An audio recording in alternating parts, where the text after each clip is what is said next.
come out tonight.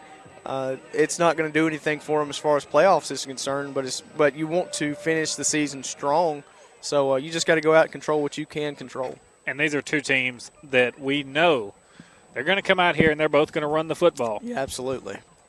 Atario Hester, Trevor Cameron, Tommy Overton, DeMarcus Davis, Terrence Sims Jr., Dalton Brown, Caden Messer, guys like that. You're going to hear those names a lot because there's going to be a lot of running going on tonight. But I think one of the keys to winning the game is going to be able to throw the ball when you need to.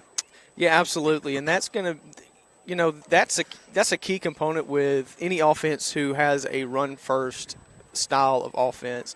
When you use that run and it's every single time you touch the ball, we're going to run it. Try to stop us, where you just look across that line of scrimmage and say, you know what we're doing, stop us. Well, eventually you're going to get stopped on third down and long.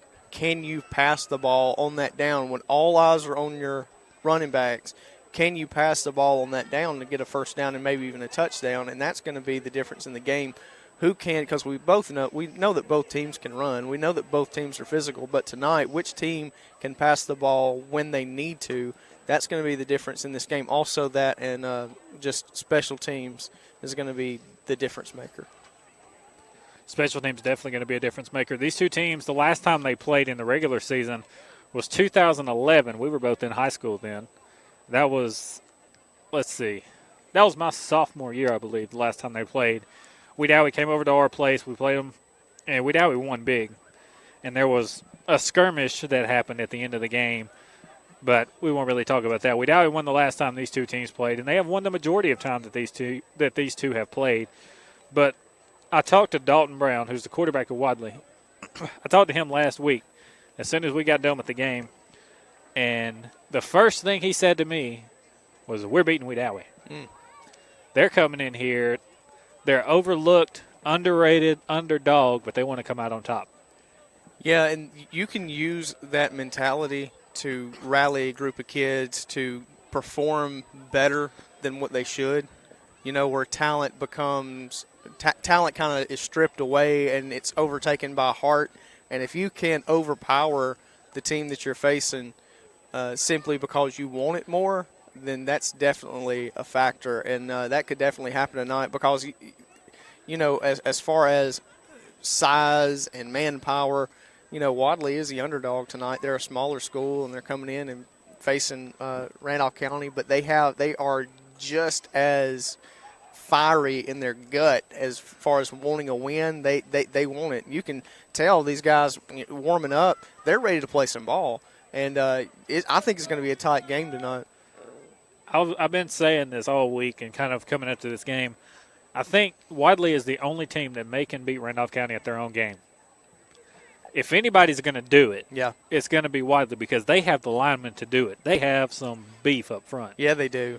It's definitely strength on strength, and when it's going to be one of those games that I like to watch. It's going to be a whole lot of running backs and a whole lot of hard hits and a whole lot of digging in the trenches. It's going to be really fun. Old school kind of football. Alabama playing LSU this weekend. It's going to be kind of like that. Two teams that strengths usually running the football, with the exception of this year. Strengths usually running the football, and whoever can win special teams, turnovers, that's going to make the difference in who wins this ball game. Right.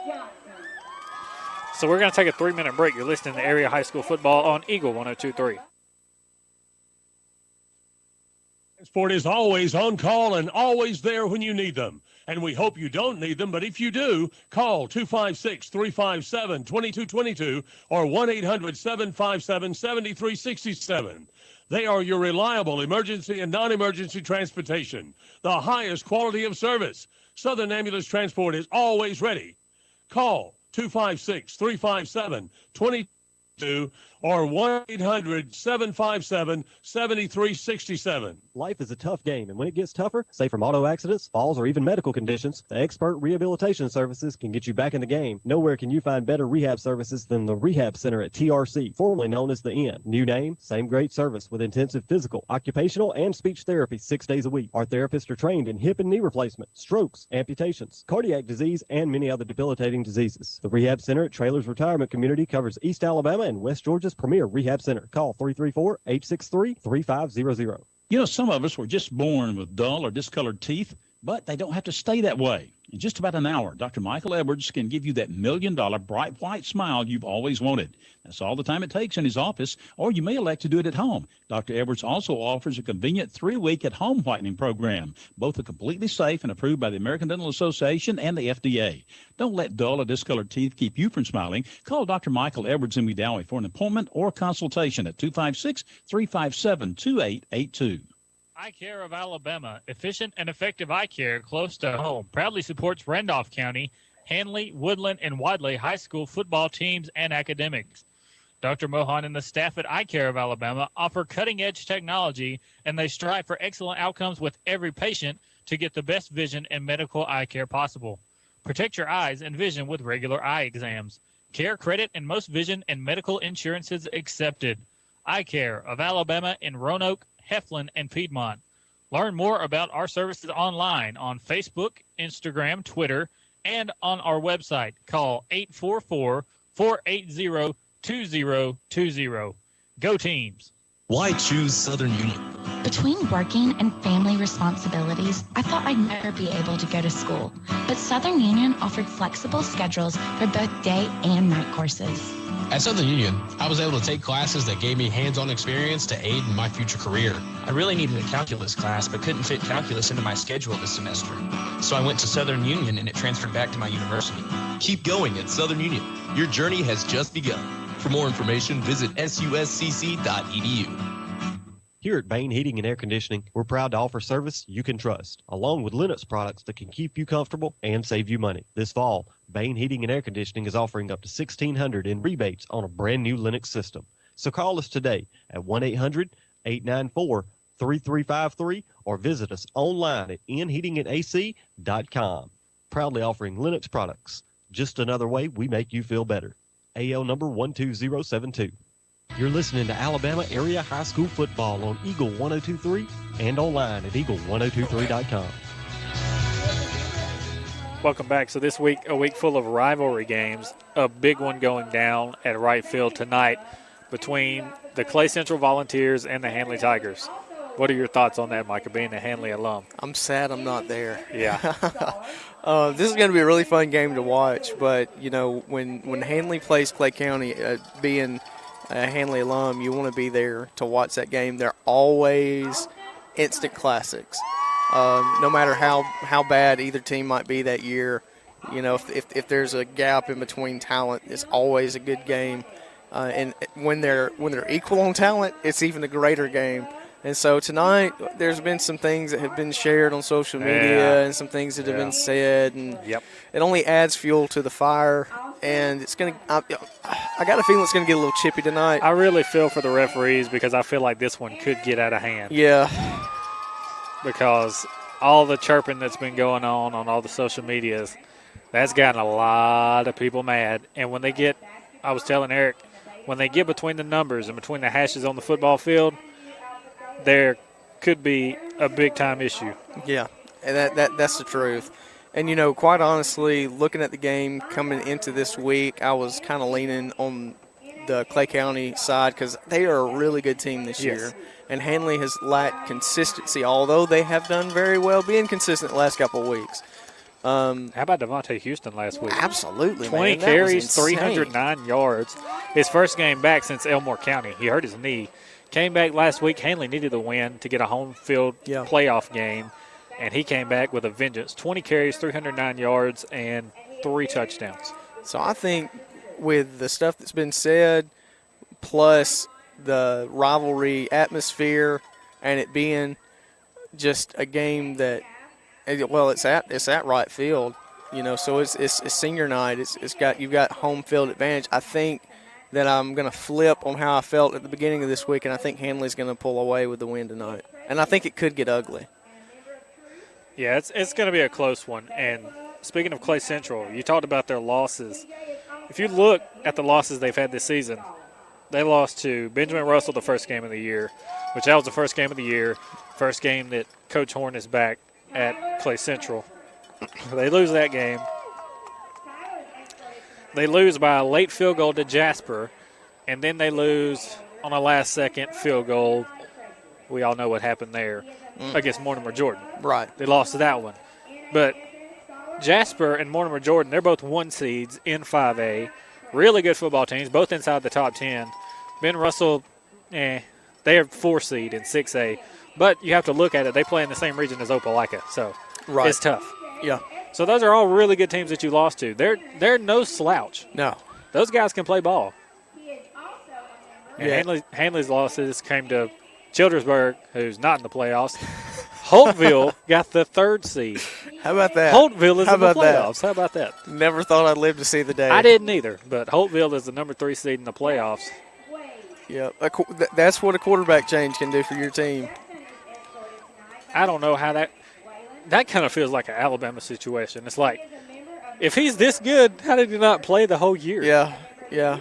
Well, at least he's playing now, and at least Right. they're going to the playoffs, and it's going to be fun to watch Holtville. I hope they make it past the first round. I really do. Yeah.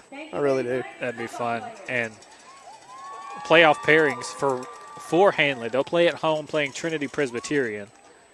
And Trinity is not a great team. They're like 4 and 6. No, you question, It's one of those records that you look at it at first glance, and you're Yeah. like, how in the world did this team How did you make it? That's what Britt asked me when we were working at the Eagle one day. He said, how in the world did this team that's like 4 and 6 make the playoffs? I'm like, they won their region games. Yep. It doesn't matter non-region games. They won their region games. That's right. So, yeah, that first round should, again, I use that word should be a easy win for Hanley. You would hope. And Wadley playing at home the first round against the Bulldogs of Brantley. And that's going to be a long drive for Brantley. I remember having to go down there when my sister was in high school, and it was freezing cold. We barely won that game. Brantley was ranked like top 5 in the state, and we weren't ranked at all. And we went in there and got up 21-0, and they came back, and it was 20-21, and they went for 2 to win the game, and they didn't make it. Yeah. So we won and had to go to Sweetwater the next week, and we know how that went. But that's back-to-back really good teams. Oh, yeah, because they were in the same region back then, and it was rough because that's when Sweetwater had all of the brothers. I can't remember their last name, but like 2 or 3 of them went to Auburn. One went to Jacksonville. It was like the Strains at Woodland. I'm talking about athletes everywhere, and they were all guys, and they were all like 6'2", 240, and were really good. But Wadley's got to play Brantley, and here's the funny thing, though. So Wadley and Hanley both 2 seeds. They play at home first round, likely playing on the road in the second round. Can you guess where Hanley's playing in the second round? UMS. That's exactly right. Can you guess where Wadley's playing in the second round? Oh, I don't know where. 2 streets down at St. Luke's. Nice. Both of them in Mobile. Nice. Literally, They're neighbors. I looked at a map, Yeah. and it says 15 minutes, but it's literally 2 streets down. Yeah. So they're basically neighbors. So both Hanley and Wadley probably going to have to go to Mobile next week. And for Randolph County, if they get the 2 seed and Piedmont wins tonight, it's going to be funny if Piedmont loses and Randolph County wins because Piedmont's playing Geraldine tonight.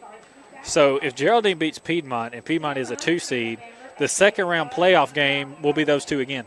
Wow. Because whoever's the 2 seed out of this region plays Geraldine in the second round if they make it. And Geraldine's a 1-loss team. They're really good in 3A. So they would have to play them again, or Randolph County's going to have to play them in the second round. The biggest thing about 1 and 4 seed when it comes to being 3A and in this region is if you're 1 seed, you play Weaver. If you're 2 seed, you play Sachs, because Sachs is a 3. And would you rather play Weaver or Sachs? Randolph County put it on Sachs last week.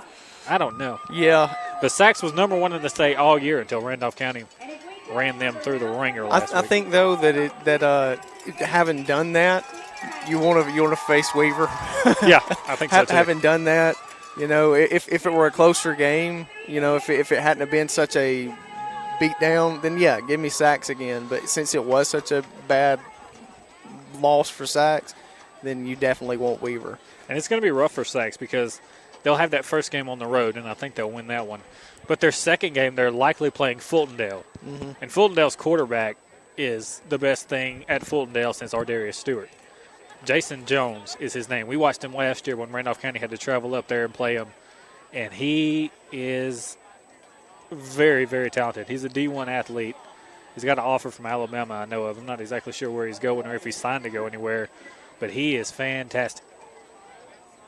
So Sacs will have to put up with that. And that'll be rough. It's senior night here in Randolph County. A great thing to see for Randolph County. Atario Hester, who was one of the best running backs in the state last year, not only in Class 3A but in all classifications combined. He's dressed out tonight for senior night. I don't believe he's going to play. He tore his ACL in this fall jamboree and hasn't been able to play. He is one of the best running backs that I've ever seen play the game, and it hurt my heart when he tore his ACL because I was so looking forward to watching him play again. And he and Atario Hester in that backfield, they would run them straight back to a title game, which is in Auburn this year. They'd run them straight back to it. And they wouldn't have to put up with the team that beat them last year because that team's in 4A. So if you're Handley, they're going to run into Hillcrest, another Mobile team. Because if you beat UMS, you're probably playing Hillcrest. Yeah. And we at Handley get so tired of going to Mobile. Yeah. At least I think that one would be a home game, though. Yeah. Because you would have traveled to UMS the week before. So I think because they're definitely like a top 2 seed. Yeah, in years past, though, we've traveled to UMS, we've traveled to Jackson, traveled to Andalusia, and it's just and it's different Jackson years, but you go back down that way towards Mississippi and towards Florida, and it's just Jacksonville was not Jacksonville. Jackson was a long way down there as well. Yes, it was, and that was a long drive back because they lost. Was that a state semifinal game or quarterfinal? Because they had just beat UMS the week before. Yeah, that was third round. Quarterfinal. Yeah. Okay. Yeah. They had just beat UMS the week before, and that was the first time they beat UMS because they played them every single year.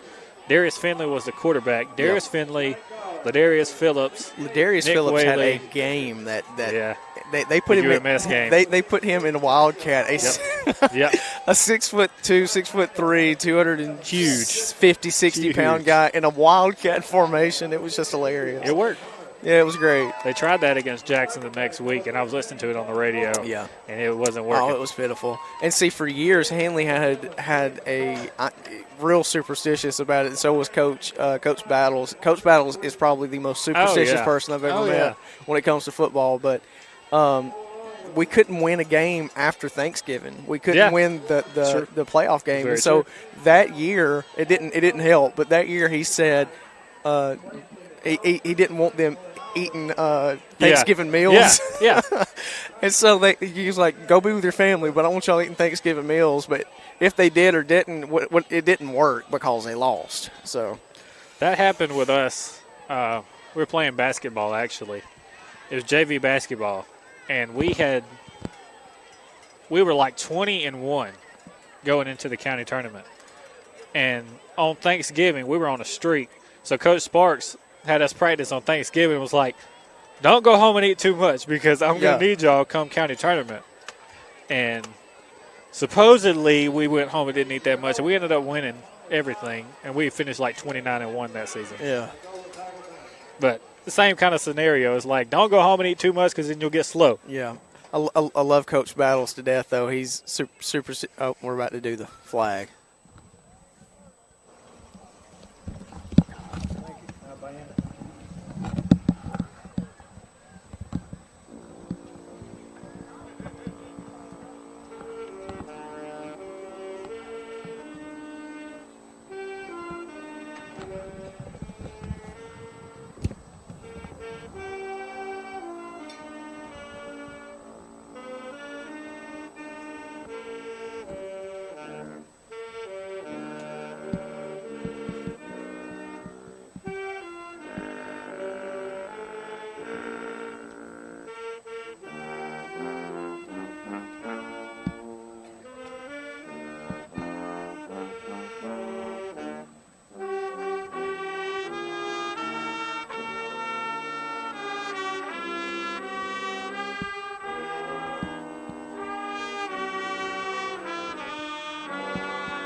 So we've had the invocation of the national anthem. We're going to take a 3-minute break. We'll get back to you and be ready for a big-time rivalry football game between Wadley and Randolph County. Eye Care of Alabama, efficient and effective eye care close to home, proudly supports Randolph County, Hanley, Woodland, and Wadley high school football teams and academics. Dr. Mohan and the staff at Eye Care of Alabama offer cutting-edge technology, and they strive for excellent outcomes with every patient to get the best vision and medical eye care possible. Protect your eyes and vision with regular eye exams. Care credit and most vision and medical insurances accepted. Eye Care of Alabama in Roanoke, Heflin, and Piedmont. Learn more about our services online on Facebook, Instagram, Twitter, and on our website. Call 844-480-2020. Go Teams! Start your children off with good dental care, and you and they will save money in the long run. That's because small problems can be caught early before they become major problems. Dr. Michael Edwards in Wedowee can help put your child on the right dental path and keep them there. Can help prevent decay and the sometimes painful results that can make your child afraid of maintaining good dental health. Dr. Edwards offers expanders and space maintainers to keep teeth perfectly aligned and is licensed for pediatric IV sedation. Call Dr. Edwards for an appointment or consultation at 256-357-2882. Randolph County Concrete would like to thank our police officers, Sheriff's Department, Rescue Squad, and volunteer firemen for their continuous efforts to keep our businesses, families, and communities safe while themselves in harm's way every day. Thank you all. Life is a tough game, and when it gets tougher, say from auto accidents, falls, or even medical conditions, the expert rehabilitation services can get you back in the game. Nowhere can you find better rehab services than the Rehab Center at TRC, formerly known as the Inn. New name, same grade, with intensive physical, occupational, and speech therapy 6 days a week. Our therapists are trained in hip and knee replacement, strokes, amputations, cardiac disease, and many other debilitating diseases. The Rehab Center at Trailers Retirement Community covers East Alabama and West Georgia's premier rehab center. Call 334-863-3500. Southern Ambulance Transport is always on call and always there when you need them. And we hope you don't need them, but if you do, call 256-357-2222 or 1-800-757-7367. They are your reliable emergency and non-emergency transportation, the highest quality of service. Southern Ambulance Transport is always ready. Call 256-357-2222 or 1-800-757-7367. At RMC, we love serving people in small towns throughout Northeast Alabama. But there's nothing small about the care we provide.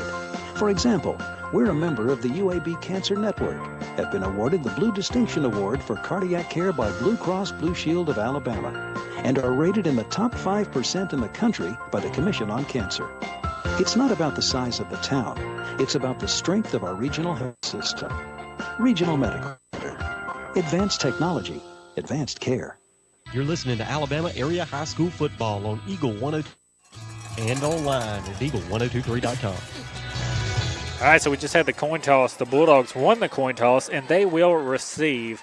I was talking to Mike and asked him if he heard Nick Saban's comment. Someone asked him on the radio show, on the Coach Saban show with Eli Gold. They asked him, they said, Coach, if you win the coin toss, do you want to kick or receive? He said, I kind of want to just kick butt. And I was like, you know what? Yes, yep. Me too. So here comes Randolph County. And here comes Wadley. A rivalry matchup that has been revived after years. Well, after a few years of not playing it in the regular season. They played sparingly in jamboree games, scrimmage games. We played them in a fall and spring jamboree for like 3 years before this, back to back. But never full 11 on 11. Everybody's going after everybody. Kyle, I don't know if you saw, but the little guy carrying out the RCHS flag did a Baker Mayfield, waved it back and forth, and planted it on the 20-yard line. I did not see that. Yeah. Oh, man. Planted it on the 20. Little man's ready to go, too. Yeah. He says, you know what? I'm going to show you. I'm going to plant my flag on our field. He's still carrying the flag around. He's ready to go, just like everybody else is. So Wadley lining up to receive the opening kickoff. Back deep to receive Caden Messer, Trevor Cameron, and let's see, I think that is Jacob Marable. waiting on Randolph County to get ready to kick it off. I was talking to some of my Wadley folks before the game. I was talking to Malachi Beverly, Will Phillips, and Coach Edward Beverly, and just kind of going over what are we thinking on this game. And we played Notasulga last week, Wadley did. And Notasulga's running back ran for 31 yards last week on like almost 20 carries. He ran for 31 yards. Wow. That same running back ran for 170 yards on Wadley. It was the first game of the season, though. A lot of things have changed, but they lined up in the I formation. I watched film on it. They lined up in the I formation and just run it down Wadley's throat, and he went untouched. Still waiting for Randolph County to kick it off. Oh, the issue right now is one of the play clocks is not working. The play clock to our east, play clock where the new field house is going to be, it is not working. The one on the other side is, but this one is not.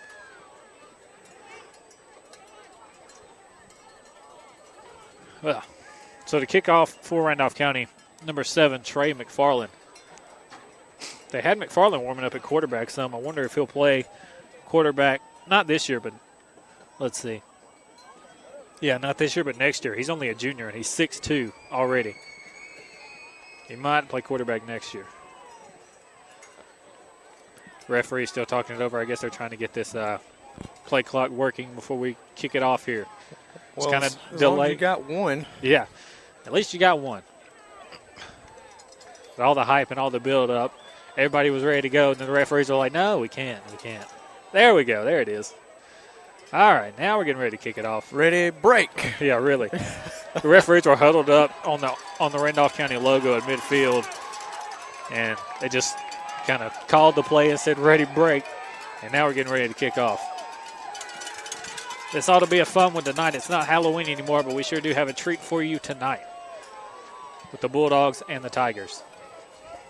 Randolph County number 1 in the state in 3A. Wadley number 11 in 1A. Here comes the kick from the 40-yard line to our left. They're kicking from left to right as you see it. This kick straight up in the air, called for a fair catch at the 25-yard line. That is Scooter Battle who calls for the fair catch, and that's where Wadley will start the ball game. So, we've said these are two teams that really like to run the ball. Do you expect to see like a wing tee or just a single wing for Wadley? I would say wing tee for them. I think that's what they'll run the majority of the night. But definitely, they'll try to mix it up too. They run the single wing tee here. Hand it off up the middle on first down. This one not going anywhere, and he'll get stopped at the line of scrimmage. Handoff was to Tommy Overton. Overton stopped right at the line of scrimmage for no gain. So 2nd and 10 now. And that set, I was reading on it, and that's actually called a single wing set on a wing tee. That's just what they call it, a single wing set. So I finally found something to call it, because I always called it the Sweetwater offense. Yeah. Because that's what they always use against us, because there's so many things, so many trap plays you can run. They'll run the single wing once again. Dalton under center. He hands it off to Trevor Cameron around the far end. He's looking for the sideline, tries to cut back at the 20, turns around, trying to run back to the other side of the field. He's losing yards, and he's all the way back to about the 7-yard line. You got to run north. Well, you say you run north-south. He was running south.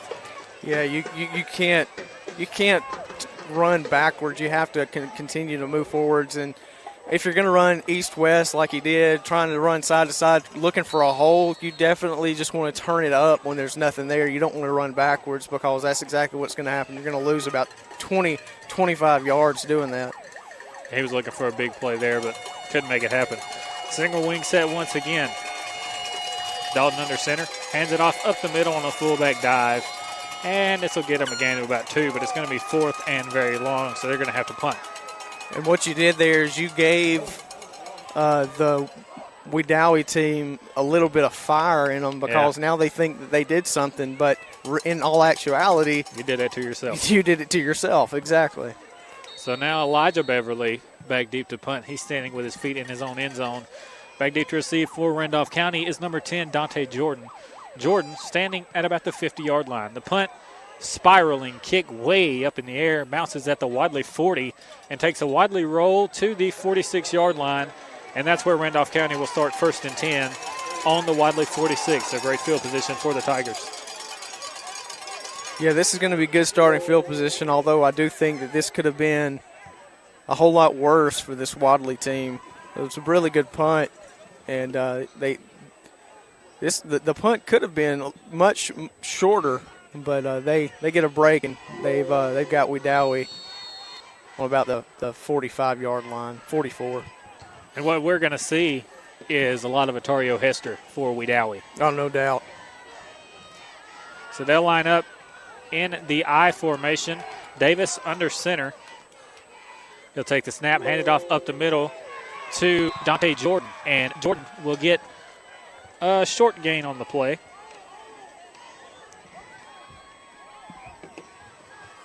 It'll be 2nd and 8 now. They tried the middle of Wadley's defense, which is their strength as well. So 2nd and 8 for the Tigers of Randolph County now.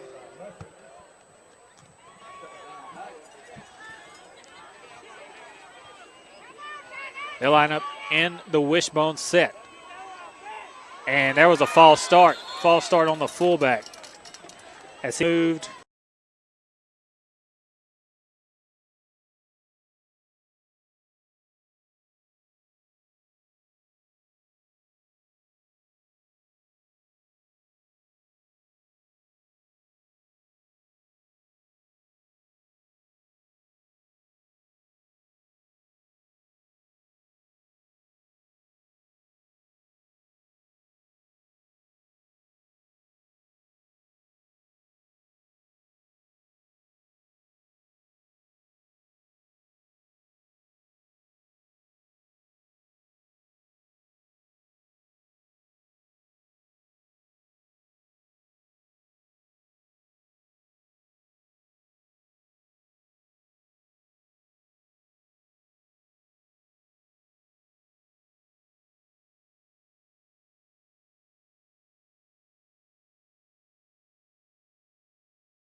Randolph County comes back and does the same. So now it's 4th and long for Randolph County as they're getting ready to punt the football back to Wadley. So first drive, I guess a lot of jitters going on between both teams. Nothing really happening. Yeah, you just want to get the jitters out on the first drive, and I think there was another false start there. Yeah, Malachi up here to our left. He's one of the spotters. I guess he's a graduate assistant because he graduated last year. He said one of the linemen from Randolph County moved, and that's exactly what happened. That'll back him up again. Randolph County started this drive on the Wadley 46. They have moved all the way back to their own 41-yard line, and now they're setting up to punt. McFarland back deep to punt, and back deep to receive is D. Eccles for the Dogs. This punt really, really high, telling D to get away. He kind of muffs it, but he'll get it at the 35-yard line, and that's where the Dogs start 1st and 10. So we got the opening jitters out for both offenses. We're 0-0 here, 7:01 left in the first quarter. 0-0, and offenses on their first drive, 0-0. Yeah, now you just want to calm down and run your offense. Try to make some plays. Don't get too ahead of yourself. Don't try to make anything happen that's not there. Just run what you know, and just do what's got you here. Single wing set for Dalton, and he fumbles the football, but he'll fall on it in the backfield. And he fumbled the snap there. He was going for the fake, but he fumbled the snap, and it's going to be 2nd and 10. Once again, he didn't really lose anything. 2nd and 10. He's going to get the play from his head coach, Coach Jonathan Farr, his first year as the head coach at Wadley. He was an assistant at Sweetwater for years and during a state championship at Sweetwater. Worked at W.S. Neal for the past 2 years, but he's been working with some really good coaches. More on that in a second. Single wing set for Wadley once again. Jonathan Poole down here by himself to the near side. 2 seconds on the play clock. Dalton snaps it. Hands it off over the right side to Tommy Overton. Overton, he'll get about a yard, if that. It's going to be 3rd and 9 now. So more on the coaches that Jonathan Farr's coached under. Stacy Luker, the all-time winningest coach at Sweetwater, won multiple state championships for the Dogs at Sweetwater. And then the coach that he coached with at W.S. Neal was the head coach at Linden, and he didn't win any state championships, but his team won over 10 games 10 years in a row. Single wing set on 3rd and 9 here. Dalton dropping back to pass, rolling out to the far sideline, looking for somewhere to throw. He's just going to have to throw this away, but he didn't, and he's going to be sacked all the way back at the 29-yard line. Those plays right there, you just got to throw it away. Yeah, it's another one of those things where you just shot yourself in the foot by not throwing that ball away, and now you've lost some yards, and it's going to be a little bit more difficult now for the punter to flip field position. And what happened right there was one of his receivers on the route tripped over the other one, so he was one man short. Now the punt coming from Elijah Beverly. This one, a little shotgun punt, really fast, and it's taken by number 10 from Randolph County. He's looking for running room to the near sideline, tries to cut back, and he's taken down at about the 42-yard line of Randolph County. It's really good coverage by the punt team, by Wadley on that play. He didn't fall for the little head jukes. You got to watch the body, and that's exactly what they did.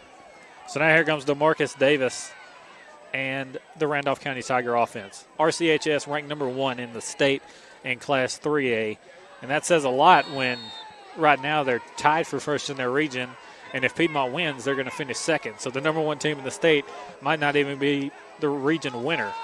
It sounds like an Alabama scenario. They'll line up in a single back set with Atario Hester. Davis takes a snap, handoff to Hester up the middle, looking for running room. There's none there. I mean, we talked about it pregame. Micah said strength versus strength. It's like Alabama LSU. These two teams like to run the football, and they like to defend against the run. Yeah. And what's happening with running the football? No one's getting anywhere. No, these defensive lines are controlling the line of scrimmage for both teams. On defense, they're just manhandling the offensive line and not allowing any running room for these running backs. So, you got to keep trying to go up the middle, but at some point you've got to kick it to the outside. And then what did we say pregame? Who can pass the ball when you have to? I formation, Hester.ci in the backfield. He'll get the handoff. He's hit right at the line of scrimmage. He'll go backwards, make it 3rd and 10. The reason that this is more funny than college football is when it comes to high school football and these two teams, it's the same guys playing offensive line and defensive line. It's not like you're changing personnel. They're just both winning on the defensive side, and they both can't get anything done on the offensive side. So Randolph County calls a timeout. We'll take a 30-second break. You're listening to Area High School Football on Eagle 102.3. You know, some of us were just born with dull or discolored teeth, but they don't have to stay that way. In just about an hour, Dr. Michael Edwards can give you that $1 million bright white smile you've always wanted. That's all the time it takes in his office, or you may elect to do it at home. Dr. Edwards also offers a convenient 3-week at-home whitening program. Both are completely safe and approved by the American Dental Association and the FDA. Don't let dull or discolored teeth keep you from smiling. Call Dr. Michael Edwards in Wedowee for an appointment or consultation at 256-357-2882. You're listening to Alabama Area High School Football on Eagle 102.3 and online at eagle1023.com. So 3rd and 10 now. 3:56 left in the first quarter. We're tied at 0 here between Wadley and Randolph County. Randolph County lines up in the I formation here on 3rd and 10. Matario Hester dots the I in the backfield. A single receiver split to either side. That's McFarland and Dante Jordan. Davis under center. He'll hand it off up the middle to Hester. Hester has a hole, and he's to the second level. He'll get a first down to about the 26-yard line. And if not for Kadarius Zachary, that's a touchdown. Right there, we caught Wadley looking pass. Yep. The cornerbacks were focused on their receivers, ready to run routes. The linebackers were keyed in on the quarterback, and before they realized it was a run, he was already at the second level. Great run by Hester there to get a first down.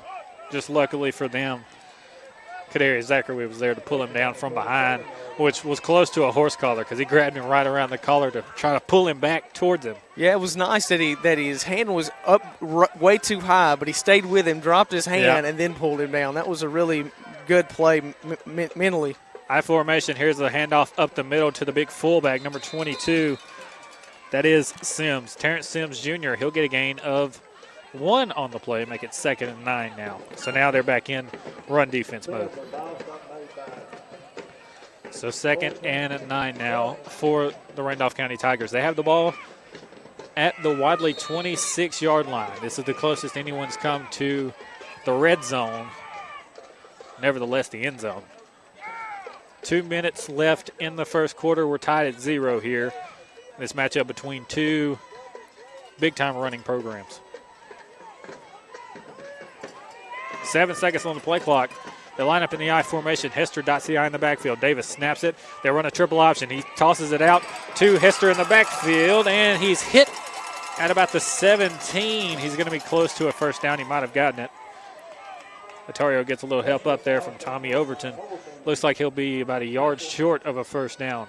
That play was almost a little too cute as the quarterback barely got the ball pitched to his running back before he got hit. And that could have been a fumble if he got hit at the right moment. Just last Saturday, watched a option play like that on the college level. Got hit right when he pitched it, and it was a fumble. So you got to be careful when you're running those plays when the defense is so keyed in on your run game. So now it's a first down, they'll say, for Randolph County. Not sure what's going on. 14 seconds on the play clock. Randolph County trying to get the play in. 10 seconds now. They line up. It looks like they're going to quick snap it. They're in the wishbone set. Davis under center. He snaps it. He'll hand it off over the right side. Good hit from Tommy Overton. Overton hits his man at the line of scrimmage. That's Dante Jordan. And Jordan goes back for a loss of 1. Good play from the middle linebacker.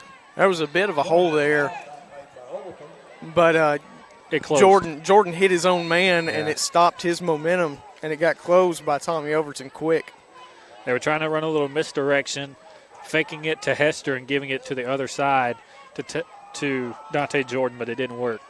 They'll run the wishbone once again.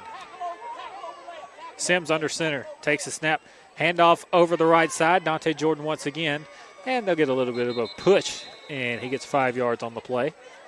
He's down to about the 13-yard line. 3rd and 5. Wadley needs a stop here on defense. Randolph County trying to be the one to get first blood. We're under a minute left in the first quarter. It's still 0-0. I figured this game will go by pretty fast as much as these two teams run the football. So you won't have a lot of opportunities to score. So you have to make those opportunities count. Absolutely. When you touch the football, you need to control the clock and you need to make your way into the end zone. You can't have empty drives. High formation now for Randolph County. Davis dropping back, looking for the end zone. He's got a man. He throws it in the end zone. It is incomplete. They say his feet were out of bounds. That was a beautiful pass from Davis. The intended receiver was Marco Woodgett in the back corner of the end zone. And we need instant replay to see if he caught that or not, because his foot could have been in bounds, it could have been out of bounds, but it's hard to see. Yeah, at this point, you're wishing that you were at Hanley's Field. And yeah, it's instant replay. Oh, yeah. Which it worked out for Hanley with the instant replay. They might have to use it tonight against Clay Central. So it's 4th and 6 now. 18.4 seconds left in the first quarter. Randolph County on the Wadley 14-yard line. I'd like to see the screen play again right here. Wishbone set. Double tight end. Let's see if they try to get him to jump off sides. They'll have to call a timeout. They were too late. Timeout, Randolph County. We'll take a 1-minute break. You're listening to Area High School Football on Eagle 102.3. Hi, this is Steve Smith, manager at Russell Dewitt Center in Roanoke. On behalf of the Russell Companies and all the employees at Russell Dewitt Center, I'd like to offer a big congratulations to all the area high school football teams on their efforts this season. Russell Dewitt Center is pleased to have been part of the support of area schools and helping to bring you area high school football on Eagle 102.3. We also want to thank you for your business and pledge our continued efforts to provide you with the finest products and service available. Come see us at Russell Dewitt Center, Highway 431, Roanoke. Why choose Southern Union? Between working and family responsibilities, I thought I'd never be able to go to school. But Southern Union offered flexible schedules for both day and night courses. At Southern Union, I was able to take classes that gave me hands-on experience to aid in my future career. I really needed a calculus class, but couldn't fit calculus into my schedule this semester. So I went to Southern Union, and it transferred back to my university. Keep going at Southern Union. Your journey has just begun. For more information, visit suscc.edu. You're listening to Alabama Area High School Football on Eagle 102.3 and online at eagle1023.com. 4th and 6, lining up for the pass, throwing it over the top. It is incomplete, in and out of the hands of the receiver in the end zone. Incomplete, and Wadley stops Randolph County. Another beautiful throw.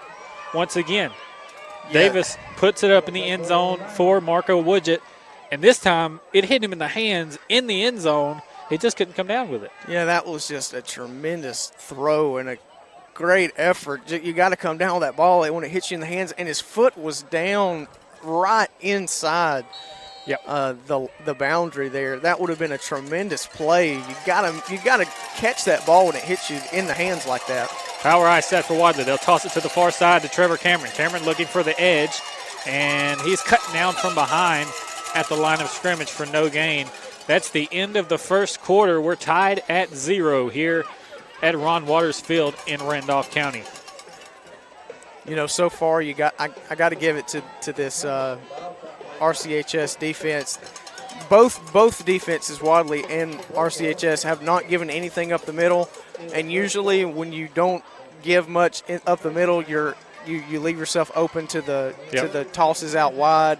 But they have controlled the middle and they've controlled the edge equally. None of the tosses Wadley has tried, none of the outside runs. Like you said, if you're mainly focusing on inside runs, and that's what your power is, you leave yourself open for a sweep or a toss. But every time Wadley's run a sweep or a toss, it hasn't worked. That's when they lost about 15 yards, when they tossed it out to the far side to Cameron. They lost about 15 with him trying to make a play there. And this time they just don't get any yards. So they'll flip field position. They'll flip the field. Wadley will be moving from our left to our right, from the west end zone to the east end zone. The old field house to the new field house. So we'll start the second quarter tied at 0, and this is about what we expected. Number 1 team in the state, Randolph County, versus the number 11 team in 1A in Wadley. But two teams that are really good at running the football and two teams that are really good at stopping the run. So this is exactly what we kind of expected coming into this game. Absolutely. And the scores are going to come off of big chunk plays. They're not going to come off of, a few yards here and there. It's just going to be whoever ends up getting a big chunk play for a touchdown. Power eye set here, 2nd and 10. Dalton under center. Trevor Cameron dots the eye in the backfield. Here's a snap. Handoff on a trap play. And Trevor gets a little bit of running room that time. He'll get up to 16-yard line now. 16 or 17-yard line. So it'll be 3rd and 7 now for Wadley. It was a nice little play. I really enjoy watching a good trap play. Oh, yeah. But the Wedowee defense read it almost to perfection. It took them a little bit, but Wadley got a few yards off of it, but they stopped him after about a 3-yard gain. A well-executed trap play is a thing of beauty. It is. So now Wadley lining up in the shotgun. 2 receivers to the near side here. Trevor Cameron in the backfield with Dalton. And they'll run a sweep to Trevor Cameron. Cameron past the 20 looking for a first down. He might have got it. First down, Wadley. That's their first down of the ball game. And that's a beautiful play call. That was. I really like that play call. You kind of fake.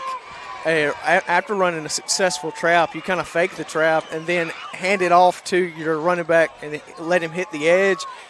And so not only are the eyes on the middle, but you've got bodies headed towards the middle, and now you've opened the edge up. And before they could get to him, you've got a first down. So they'll line up in that same shotgun set. 2 receivers to the far side of the field. 11 minutes left in the second quarter. We're still tied at 0. He'll bring a man in motion. That's Caden Messer to this near side. They'll bring another man in motion now. Here's the snap. They'll run a sweep play to this side. Big block from Trevor Cameron, but Caden Messer couldn't get his block. And they'll get a tackle at about the 22-yard line. He might have lost a yard, maybe. But the kind of setup they did with the play that worked, they had Caden Messer lined up as an H-back, kind of right behind the left tackle. They brought him in motion to the right side. Dalton snapped it and faked it to him as he went around the right end, and the whole defense bit on that fake, and they ran a trap with Trevor Cameron to the opposite side, and he had nothing but green grass until he got the first down. So now it's 2nd and 11 for the Bulldogs. They'll line up in a power eye set. Trevor Cameron dots the eye in the backfield. Let's see if they try to run some play action here. Dalton under center, and they'll just run a fullback dive up the middle. That's not going anywhere. He'll get back to the original line of scrimmage, but that's about it. It is absolutely nasty how powerful these defensive lines are playing tonight. And like you said, Kyle, it's just funny because it's the same guys who play offensive line. It's the same guys who play offensive line except for 2 of them, and that being Marco Woodgett, the guy who almost had a touchdown in the end zone twice, and Prothro, who plays defensive end, who's kind of like a Tim Williams-type player. He's a big guy that can play running back but also plays defensive end. Wing tee set now. It's the first time they run the wing tee.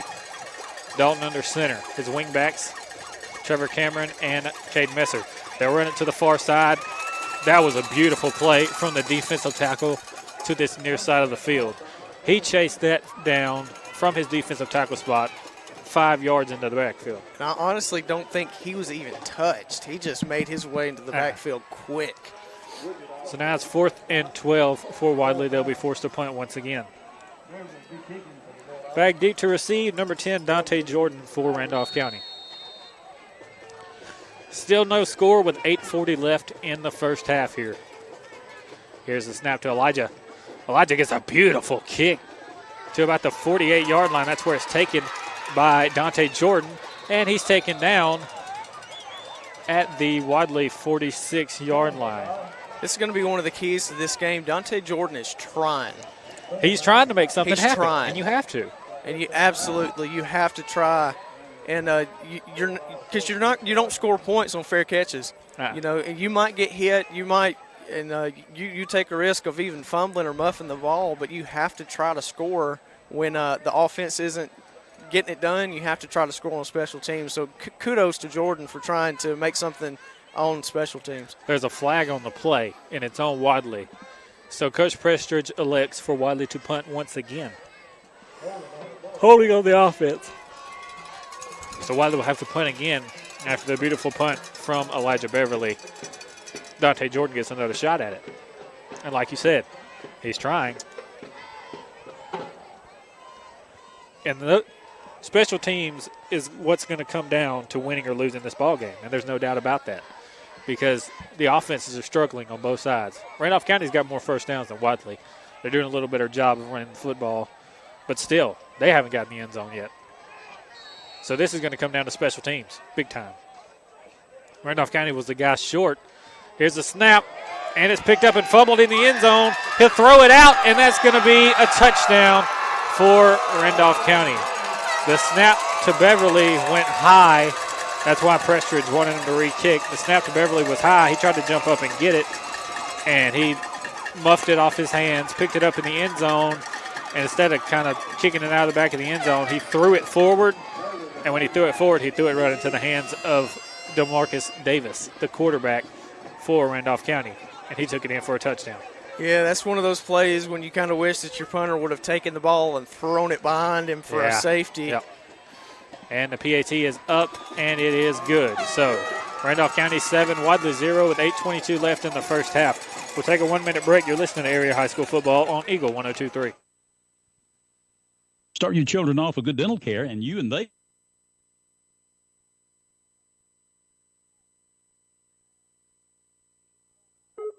child on the right dental path and keep them there. Teeth sealants can help prevent decay, sometimes painful results that can make your child afraid of maintaining good dental health. Dr. Edwards offers expanders and space maintainers to keep teeth perfectly in line and is licensed for pediatric IV sedation. Call Dr. Edwards for an appointment or consultation at 256-357-2882. Eye Care of Alabama, efficient and effective eye care close to home, proudly supports Randolph County, Hanley, Woodland, and Wadley High School football teams and academics. Dr. Mohan and the staff at Eye Care of Alabama offer cutting-edge technology, and they strive for excellent outcomes with every patient to get the best vision and medical eye care possible. Protect your eyes and vision with regular eye exams. Care and most vision and medical insurances accepted. Eye Care of Alabama in Roanoke, Heflin, and Piedmont. Learn more about our services online on Facebook, Instagram, Twitter, and on our website. Call 844-480-2020. Go Teams! You're listening to Alabama Area High School Football on Eagle 102.3 and online at eagle102.com. So the Tigers of Randolph County strike first, and now they'll kick it off. This one goes back to Marable. He'll field it at the 15-yard line looking for running room, and he'll get up to about the 30. Good run right there from Jacob Marable. They give Wadley field position at their own 31-yard line. 8:15 left in the first half, and Randolph County scores not off an offensive play, but off of a botched punt from Wadley. Yeah, like we said before the break, that's one of those plays where you just wish that your the punter after the snap was too high and he muffed the ball, you wish that he would have taken the ball and just kind of tossed it behind him and allowed it to be a safety rather than throwing it and allowing the defense to score a touchdown. Dalton Brown rolling out to pass, got a man wide open. That's a first down, Tommy Overton. And he tries to run over a man. He'll get to about the 50-yard line. And that's what you're going to have to do if you're Wadley and you want to win this game. Absolutely. That was just a tremendous play to get a playmaker in space. You're on the run, on a bootleg. Your man was wide open, got him the ball for a first down, and that is what's going to be the key to scoring. For both offenses, you have to pass the ball to be able to score tonight. Score update from right field. At the end of the first quarter, it is 21-0, Clay Central on top of Hanley. Single wing set here. They'll bring Cade Messer in motion to the far side. Here's the snap to Dalton, and it's fumbled. The snap was fumbled by, the ball was fumbled by Tommy Overton there, but the Bulldogs pick it back up. It'll go for no gain. Just some sloppy handoffs here from Wadley so far. 7:40 left in the first half. It's 7-0 Randolph County in this very, very tight game between these two really good teams. The only thing that separated them so far, botched.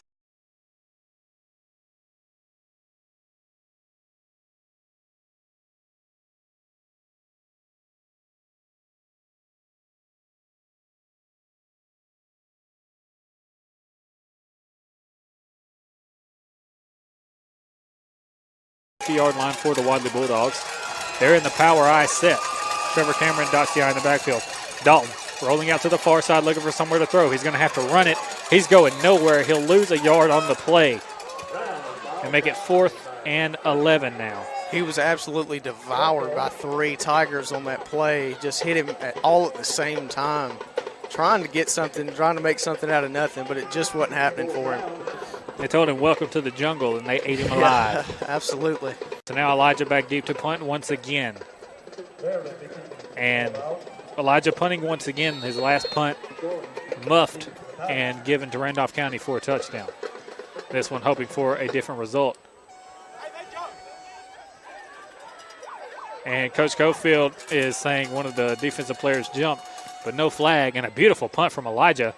This one will bounce at the 20. It hits a Randolph County player, but then it's fielded by Dante Jordan. He's coming to the near sideline. He's got running room. There's a flag for blocking the back, and that's a hold. And he gets knocked out of bounds at about the 37-yard line, but there's multiple flags on the field, and deservedly so. Yeah, there was a block in the back, a hold, and then to end it all, there was a little bit of chippiness towards the end.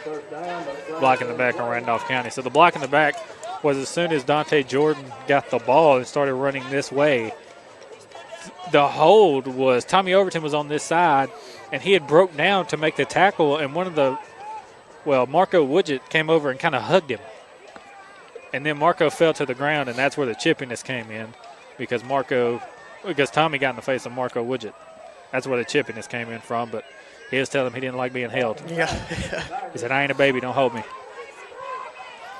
So now it's 1st and 10, Wedowee from their own 17-yard line. 7-0 Randolph County with 5:41 left in the first half. Still anybody's ball game. No offense has gotten the end zone yet.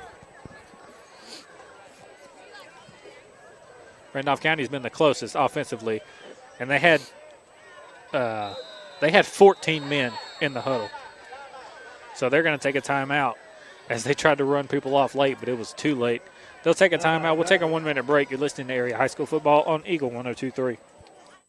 Life is a tough game, and when it gets tougher, say from auto accidents, falls, or even medical conditions, the Expert Rehabilitation Services can get you back in the game. Nowhere can you find better rehab services than the Rehab Center at TRC, formerly known as The Inn. New name, same great service with intensive physical, occupational, and speech therapy 6 days a week. Our therapists are trained in hip and knee replacement, strokes, amputations, cardiac disease, and many other debilitating diseases. The Rehab Center at Trailers Retirement Community covers East Alabama and West Georgia's premier rehab center. Call 334-863-3500. It's not just a home or car. It's the 5 hours you spent in the kitchen mastering your epic wing recipe and the 3-hour family road trip to the tailgate party. While other insurance companies just see them as a bundle or combo, State Farm agent Ken Seifert sees your home and car as a time and memories you put into them. Ken understands what your things really mean to you and is here to help you give the protection they deserve. Talk to State Farm agent Seifert in Roanoke for your home and auto insurance today. You're listening to Alabama Area High School Football on Eagle 102.3 and online at eagle1023.com. So on 1st and 10, a swing pass from Randolph County to Dante Jordan. He'll get up to the 36-yard line, and that's a big first down for the Tigers of Randolph County. Yeah, he was finally brought down by Tommy Overton, who, as Dante Jordan was getting up, there was another conversation between the two. Tommy's a fiery guy. Shotgun set for DeMarcus Davis. 2 receivers lined up to either side. Otario Hester, the running back, off his right hip. They'll bring a man in motion, and they'll hand it off to him. That's McFarland. McFarland is going to dive forward to the line of scrimmage. If he wasn't 6'3", he wouldn't have got anything, but he gets a yard because of his frame. 5 minutes left in the first half. Still 7-0. Randolph County, that is. So 2nd and 10 now for the Randolph County Tigers. They are at the 36-yard line, their own 36. They're moving east to west from our right to our left. Davis will be the quarterback in the shotgun. 2 receivers to either side. Hester, his running back, off his right hip. They'll bring McFarland in motion. Fake it to him. Hand it to Hester. Hester runs straight into big number 71, Elijah Beverly. And Beverly DDTs him behind the line for a big loss on the play. They'll give him forward progress around the line of scrimmage, though, and it'll be 3rd and 10. And Wadley playing a 3-4 defense here. Elijah, the defensive end, to the opposite side of the field, and he got in there and made that tackle on a trap play. Yeah, it was just really good defense. And they're playing 3-4, saying we can stop you with 3 guys when you're running, and they are. That's really impressive on a high school level. That's a power move. Yeah. Shotgun set, 2 receivers to either side. Once again, they'll bring a man in motion. That's Dante Jordan. See if they try that swing pass again. Here's the snap. Davis looking for that swing pass. Now he's going to have to step up in the pocket and try to run, and he runs into a pack of dogs, and they stop him. So it'll be 4th and about 8 now for the Tigers of Randolph County. If he would have been able to stay in the pocket maybe 2 or 3 seconds longer, he would have had McFarland on a go route coming down the near sideline. But as a quarterback, you have to have a clock in your head, and his time ran out. So now Randolph County lining up to punt. Wadley will send D. Eccles back deep to receive. Randolph County needs a football. They have to throw it in with about 20 seconds left. But McFarland back deep to punt. The referee's trying to figure out what in the world's going on here. They're throwing footballs in, throwing footballs out. Flag on the play. Flag's going to be against Randolph County. I don't know what they did.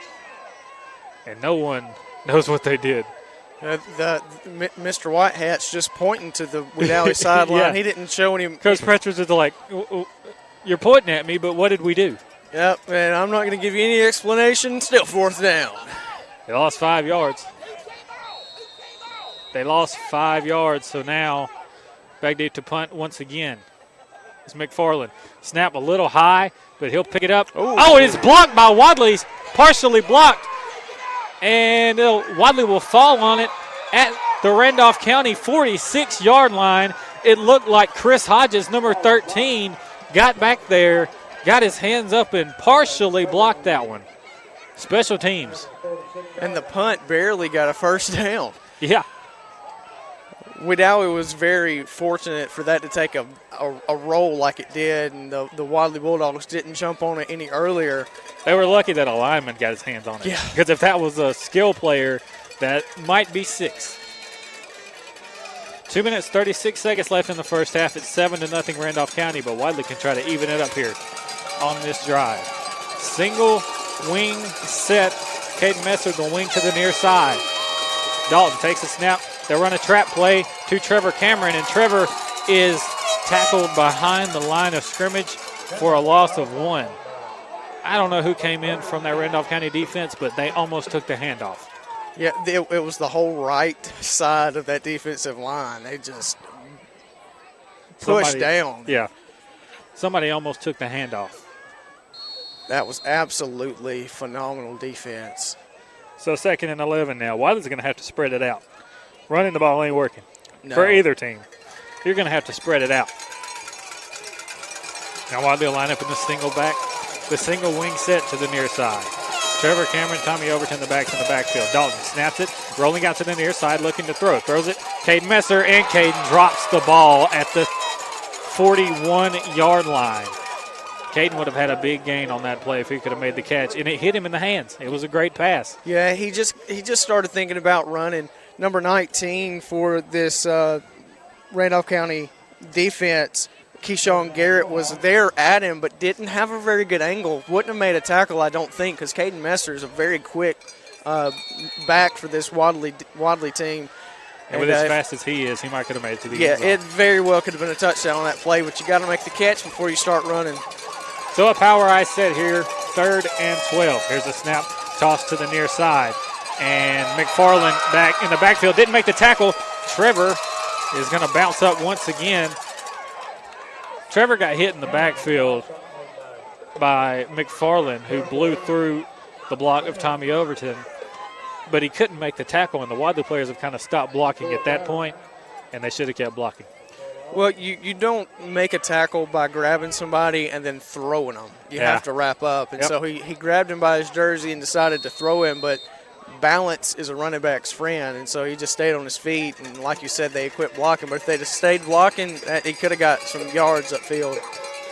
So now Beverly back deep to punt for the Bulldogs of Wadley. The good field position, all for naught. Beautiful snap. Beautiful punt from Elijah Beverly. It's going to be returned at about the 15. Oh. Big hit, Kadarius Zachary. Attaboy, big hit for Kadarius Zachary. He wasn't having it that time. Dante Jordan, he's trying to make a play, and I respect that. You got to make those kind of plays if you want to win a ball game like this. But that time he had a man all over it. Absolutely, and that's just one of those things. That's the risk that you run when you decide not to call a fair catch. You just decide in your head, I'm going to get hit, And but I'm gonna try to make a move and try to make something happen. But I'm ready to get hit if that happens. So now it's 1st and 10, Randolph County with 51 seconds left. 1st and 10 from their own 15-yard line. They'll line up in a wishbone set. Dante Jordan, Atario Hester, the two edges of the wishbone in the backfield.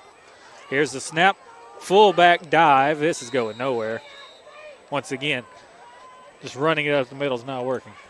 I'm reminded of what Einstein said about doing the same thing over and over again, expecting a different result. That's the definition of insanity. Insanity, yep. And both teams offensively are doing the same thing over and over again, this time it'll be a first down. No, this time we'll get a touchdown. You're going to have to spread the ball. You're going to have to spread the defense, pass the ball a little bit. Use the run to open up the pass. Well, they're not passing, so they're not opening up anything. Exactly. It's just all eyes on the running backs.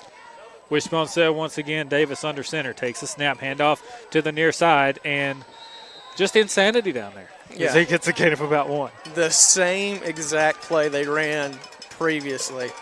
Maybe they're just trying to get out of this first half, not trying to really do anything. And it's halftime. Randolph County 7, Wadley 0. A tightly contested game, just what we all expected. 7-0 at halftime. We'll take a 3-minute break. You're listening to Area High School Football on Eagle 102.3. Southern Ambulance Transport is always on call and always when you need them. And we hope you don't need them, but if you do, call 256-357-2222 or 1-800-757-7367. They are your reliable emergency and non-emergency transportation. The highest quality of service. Southern Ambulance Transport is always ready.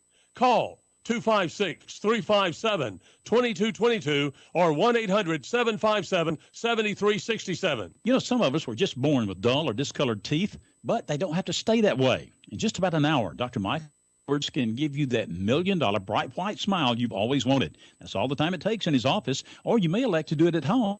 Dr. Edwards also offers a convenient 3-week at-home whitening program. Both are completely safe and approved by the American Dental Association and the FDA. Don't let dull or discolored teeth keep you from smiling. Call Dr. Michael Edwards in Wedowee for an appointment or consultation at 256-357-2882. You're listening to Alabama Area High School Football on Eagle 102.3 and online at eagle1023.com. Welcome back. It's halftime here at Ron Waters Field. Your score at halftime is 7-0. Randolph County on top of Wadley. And I was telling Micah just a few seconds ago, we're one busted play away from it being 0-0 at halftime.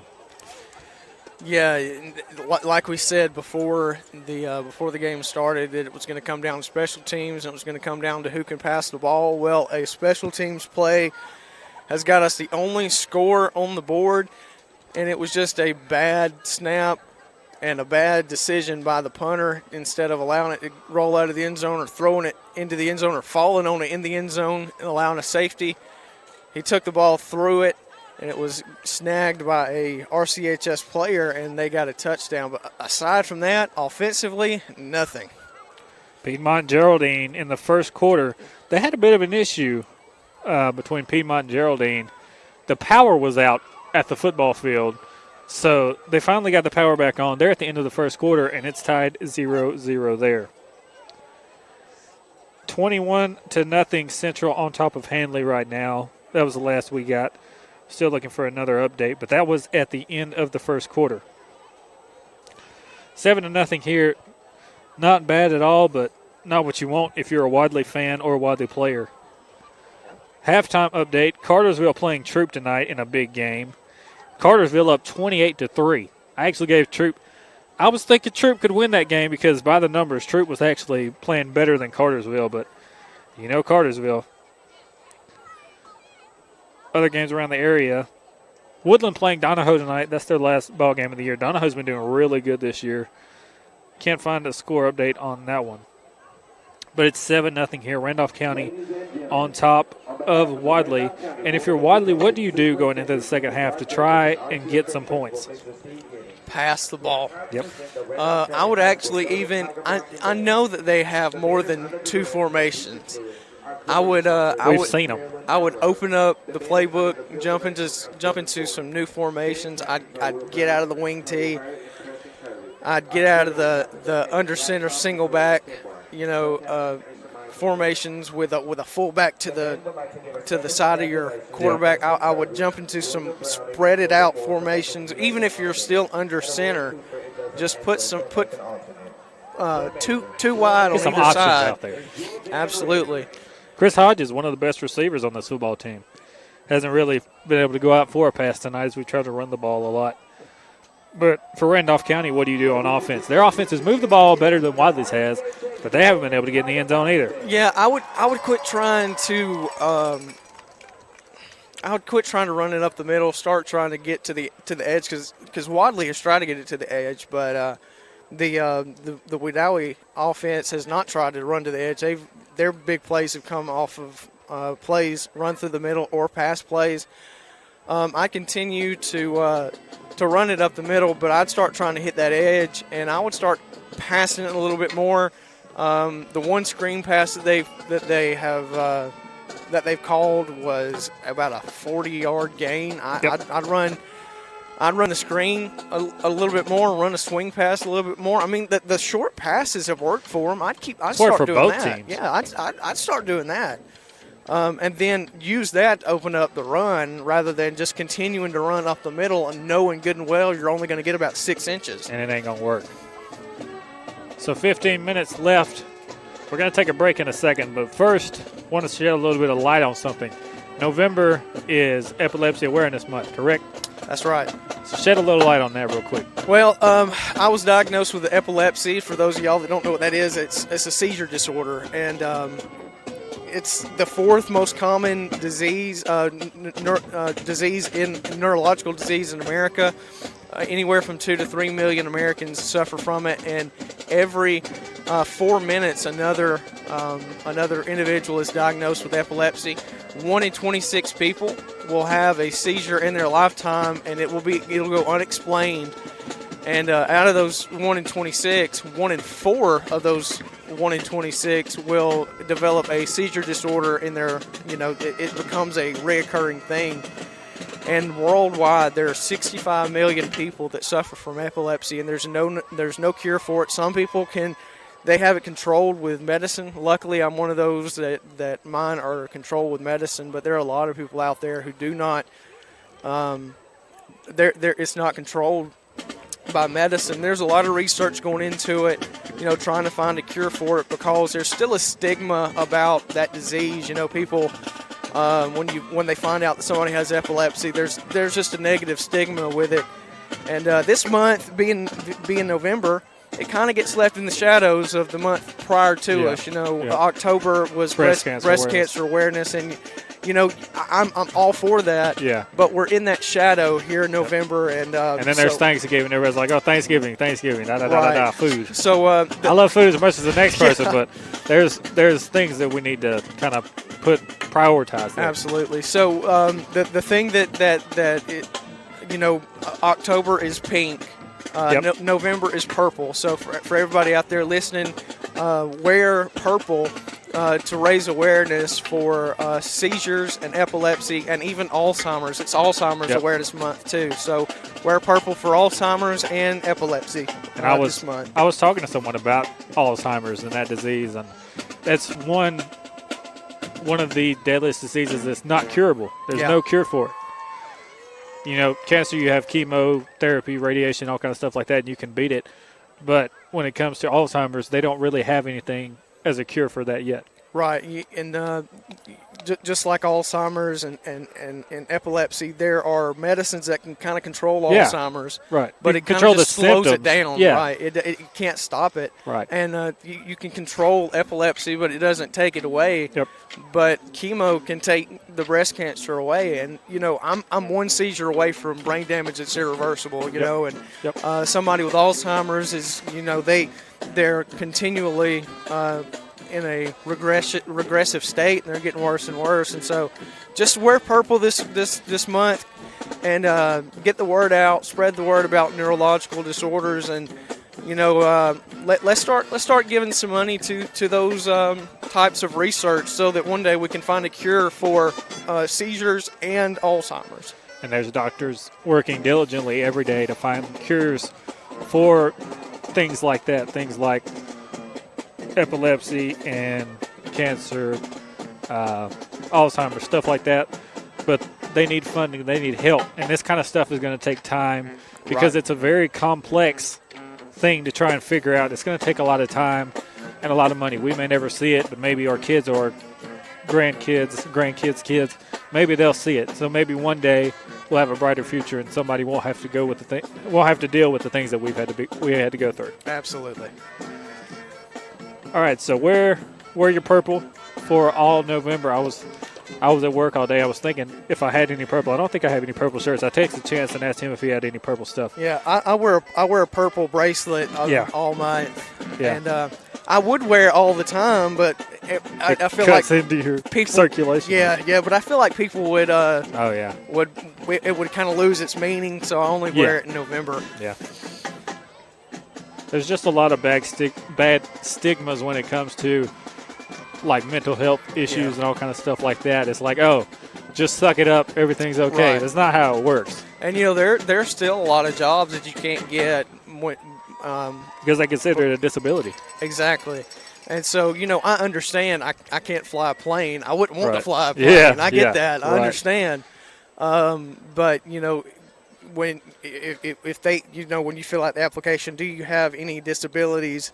And technically, I'd have to put it, but I don't want to put it because I don't consider it a disability. Yep. But just wear your purple this November and spread awareness and help those that have it and help those that are trying to solve it, doing everything they can to solve it. Maybe one day we'll find a cure and people won't have to go through this. Absolutely. I guarantee you that there's somebody that that's affected by it. Yep. You may not know it. You don't have to look far. Yeah. You don't have to look far. A lot of people who are affected by it don't really talk about it a whole lot because it just – because the stigma's around it. There's a very negative connotation around it. Yep. So just be aware of that kind of thing and support all those that have it and everybody that's going through all that and pray for them. And, we're Baptists, so we love to eat as much as anybody, but we got to put priorities first. Absolutely. So this month, wear purple all that you can. And I just want to shed some light on that before we go to a break. We're going to take a 3-minute break. You're listening to Area High School Football on Eagle 102.3. Hi, this is Steve Smith, manager at Russell Dewitt Center in Roanoke.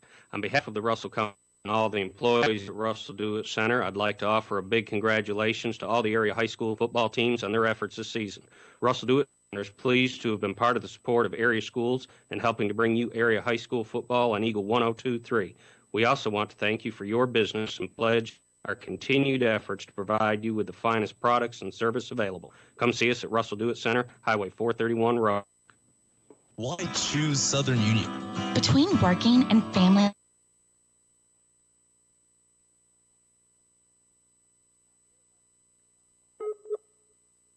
At Southern Union, I was able to take classes that gave me hands-on experience to aid in my future career. I really needed a calculus class, but couldn't fit calculus into my schedule this semester.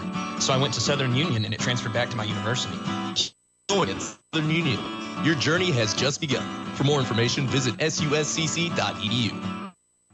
Life is a tough game, and when it gets tougher, say from auto accidents, falls, or even medical conditions, the Expert Rehabilitation Services can get you back in the game. Nowhere can you find better rehab services than the Rehab Center at TRC, formerly known as the Inn. New name, same great service with intensive physical, occupational, and speech therapy 6 days a week. Our therapists are trained in hip and knee replacement, strokes, amputations, cardiac disease, and many other debilitating diseases. The Rehab Trailers Retirement Community covers East Alabama and West Georgia's premier rehab center. Call 334-863-3500. Randolph County Concrete would like to thank our police officers, Sheriff's Department, Rescue Squad, and volunteer firemen for their continuous efforts to keep our businesses, families, and communities safe while putting themselves in harm's way every day. Thank you all. Eye Care of Alabama, efficient and effective eye care close to home, proudly supports Randolph County, Woodland, and Wadley high school football teams and academics. Dr. Mohan staff at Eye Care of Alabama offer cutting-edge technology, and they strive for excellent outcomes with every patient to get the best vision and medical eye care possible. Picture eyes and vision with regular eye exams. Care credit and most vision and medical insurances accepted. Eye Care of Alabama in Roanoke, Heflin, and Piedmont. Learn more about our services online on Facebook, Instagram, Twitter, and on our website. Call 844-480-2020. games. Start your children off with good dental care, and you and they will save money in the long run. That's because small problems can be caught early before they become major problems. Dr. Michael Edwards in Wadley can help your child on the right dental path and keep them there. Teeth sealants can help prevent decay and the sometimes painful results that can make your child afraid of maintaining good dental health. Dr. Edwards offers expanders and space maintainers to keep teeth perfectly aligned and is licensed for pediatric IV sedation. Call Dr. Edwards for an appointment or consultation at 256-357-2882. Listening to Alabama Area High School Football on Eagle 102.3 and online at eagle1023.com. Score update from right field, 28-0. Clay Central all over Handley right now. Senior night at Handley. Handley will have playoffs next week, though. So they'll have that to look forward to.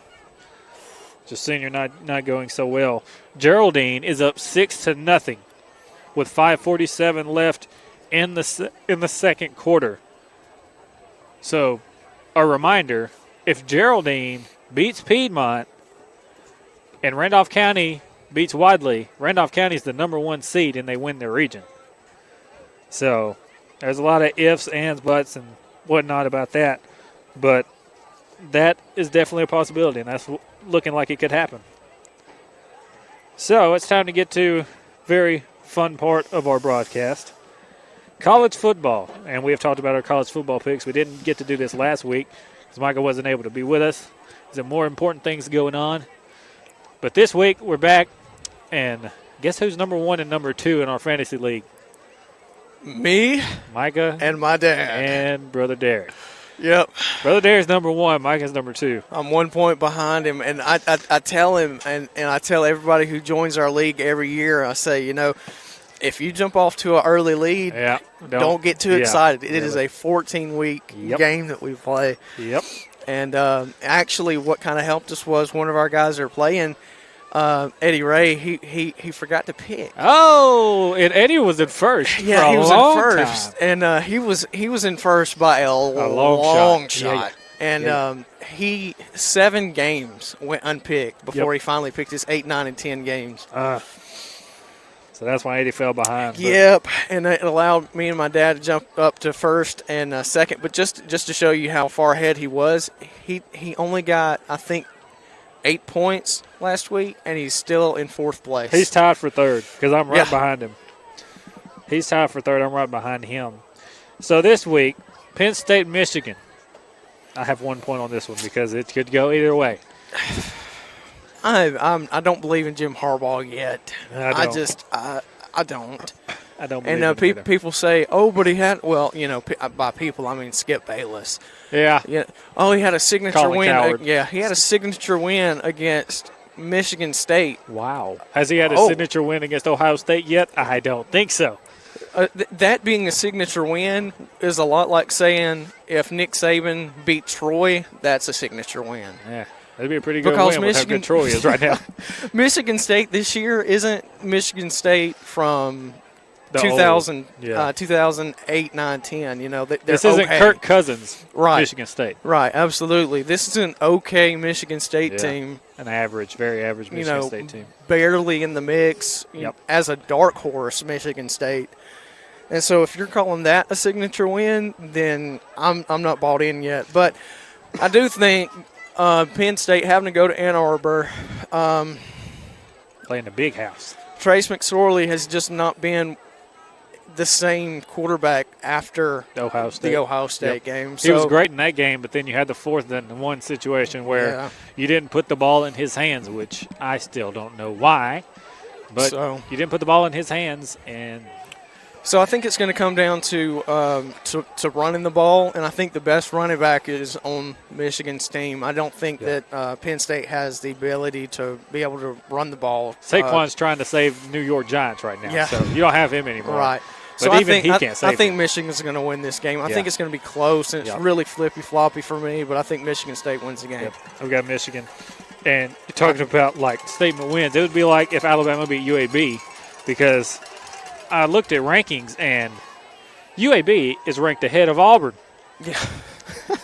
UAB is ranked 31st, and Auburn is 35th in the nation. So, and this is the comeback year for UAB. UAB did not play football last year. They did not have a team, no practice, no nothing, no football players or anything last year. And they're doing really good. And they're 7-1. They're doing really, really good. They're 7-1, and all they've done is win. They're a really good football team, and the only team they lost to a D1 school. I forget. I think it was a SEC school that they lost to. But they're really close to winning their conference a year after they didn't even play football. So hats off to Coach Bill Clark, who was a former JSU coach, who went to coach UAB, and he stuck through the thick and thin at UAB, and his players have stuck with him, and they are doing a fantastic job. If he's not on the Coach of the Year list, he is definitely got to be. Iowa, Purdue. Oh, man, I love both of these two teams. I do too. I think Purdue should have won last week. I was kind of upset. Well, I was too. I was upset that they didn't, but I picked them, so I was definitely upset. I did too. But I think as much as I like both these teams, I think Iowa is the more physical team. I think they're the more complete team. Give me Iowa in a really, really, really hard-fought game, but they run away with it in the fourth quarter. West Virginia, Texas. Oh, man. Anybody have a quarter? Because I'd like to flip it to see. Right. Sam Ehlinger is probably my favorite Big 12 quarterback. I love Sam Ehlinger. That dude is so physical. He's a baller. I think this game is going to come down to the quarterback play, and can you go up against the defense respectively. Texas has a better defense than West Virginia, so give me Texas. But West Virginia has Will Greer. Yeah, Will Greer. But I remember a few weeks ago you said, look, what's going to happen this game is Will Greer is going to throw about 5 interceptions. You know what he did? He threw about 5 interceptions, and they lost. Yep. I think that could be the same kind of game for him. Texas has a pretty good defense. Secondary is a little shaky, but he could definitely throw 2 picks, and that's gonna cost him. Notre Dame, Northwestern. Northwestern is actually the Big Ten sleeper team.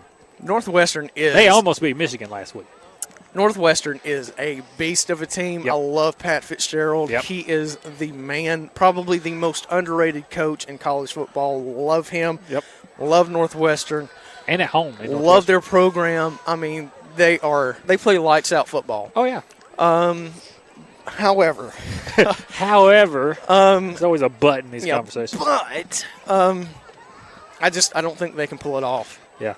I don't. Boston College, Virginia Tech. Oh, you're playing in Blacksburg. Again, man, I think Boston College is the favorite. I've got them picked because they're the favorite to win the game. But I think Virginia Tech could definitely win this game, and I think that it could get nasty for Boston College if they don't show up to play. Virginia Tech, they love that inner Sandman coming into every single game, but I think they're going to put some sand in Virginia Tech's eyes. Boston College will, and they'll put them to sleep. Utah, Arizona State. Oh, man, love Utah's offense. Arizona State, I love what Coach Herman is doing down there. But still rebuilding. Utah has an offense that is out of this world. If a few games go their way, a few plays go their way, they're undefeated, and you're talking about them for the college football playoff. Right.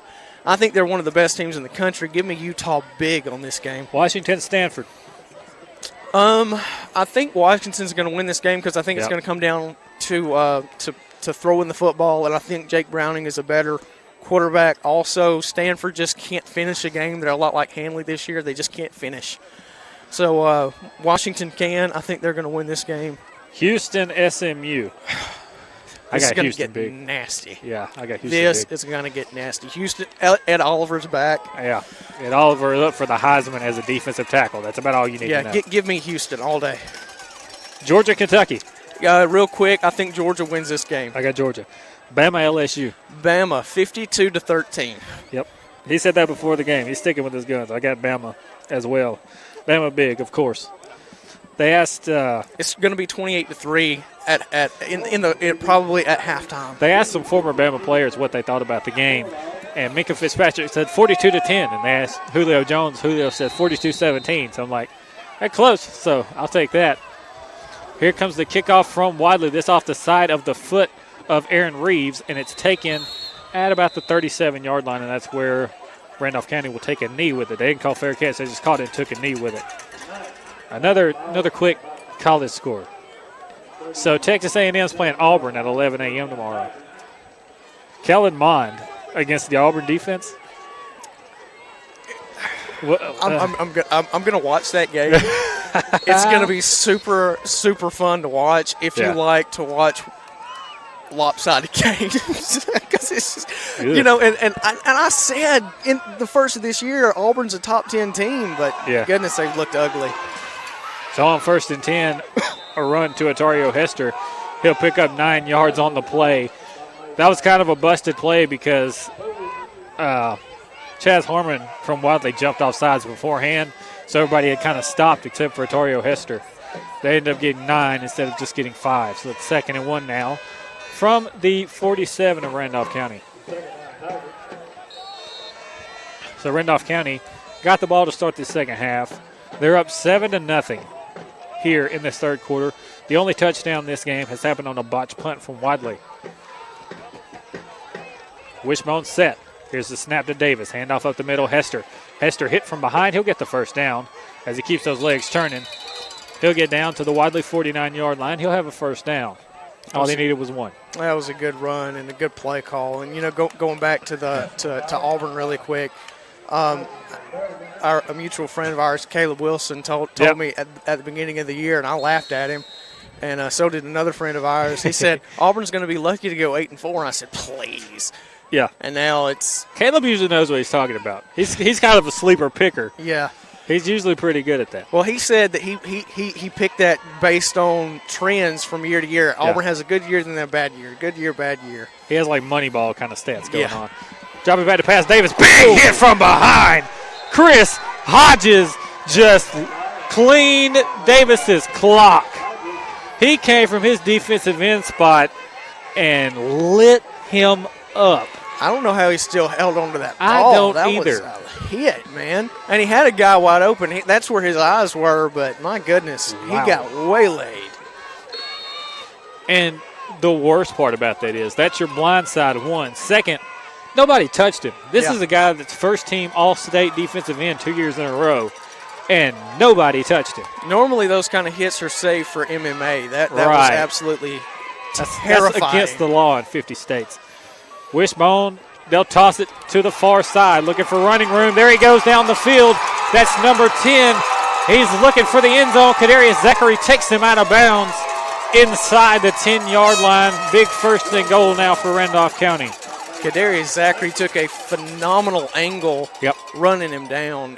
If you don't take a good angle on that, that's a touchdown. But he ran upfield faster at the angle and met him, and it was just a good play there by Zachary to push him out of bounds late. Kadarius, a really, really fast player, and he was able to run Dante Jordan down on what looked to be a touchdown. So now it's 1st and goal from the 5 for Randolph County. They'll line up in the wishbone set once again. Hester and Dante Jordan, the 2 edges of the bone in the backfield. Davis snaps it, handoff Hester over the left side, and he's going nowhere. He runs into Chaz Harmon, and Harmon takes him down right at the line of scrimmage. It'll be 2nd and goal from the 5.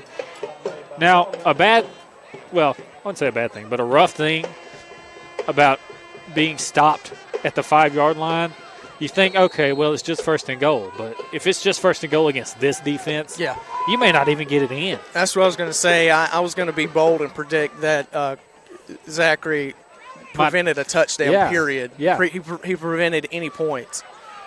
That's a definite possibility because with the way this defense plays football, they've got a good shot at making a big stop here. Power eye set now. Let's see if they toss it. They will. They'll toss it to this side with Hester. Hester cuts back up the middle, and he's in the end zone for a touchdown. I figured they would toss it, and they did, but he had to cut back up into the middle because Wadley had the edge contained. So that is a touchdown for the Tigers of Randolph County, and it's 13-0 now.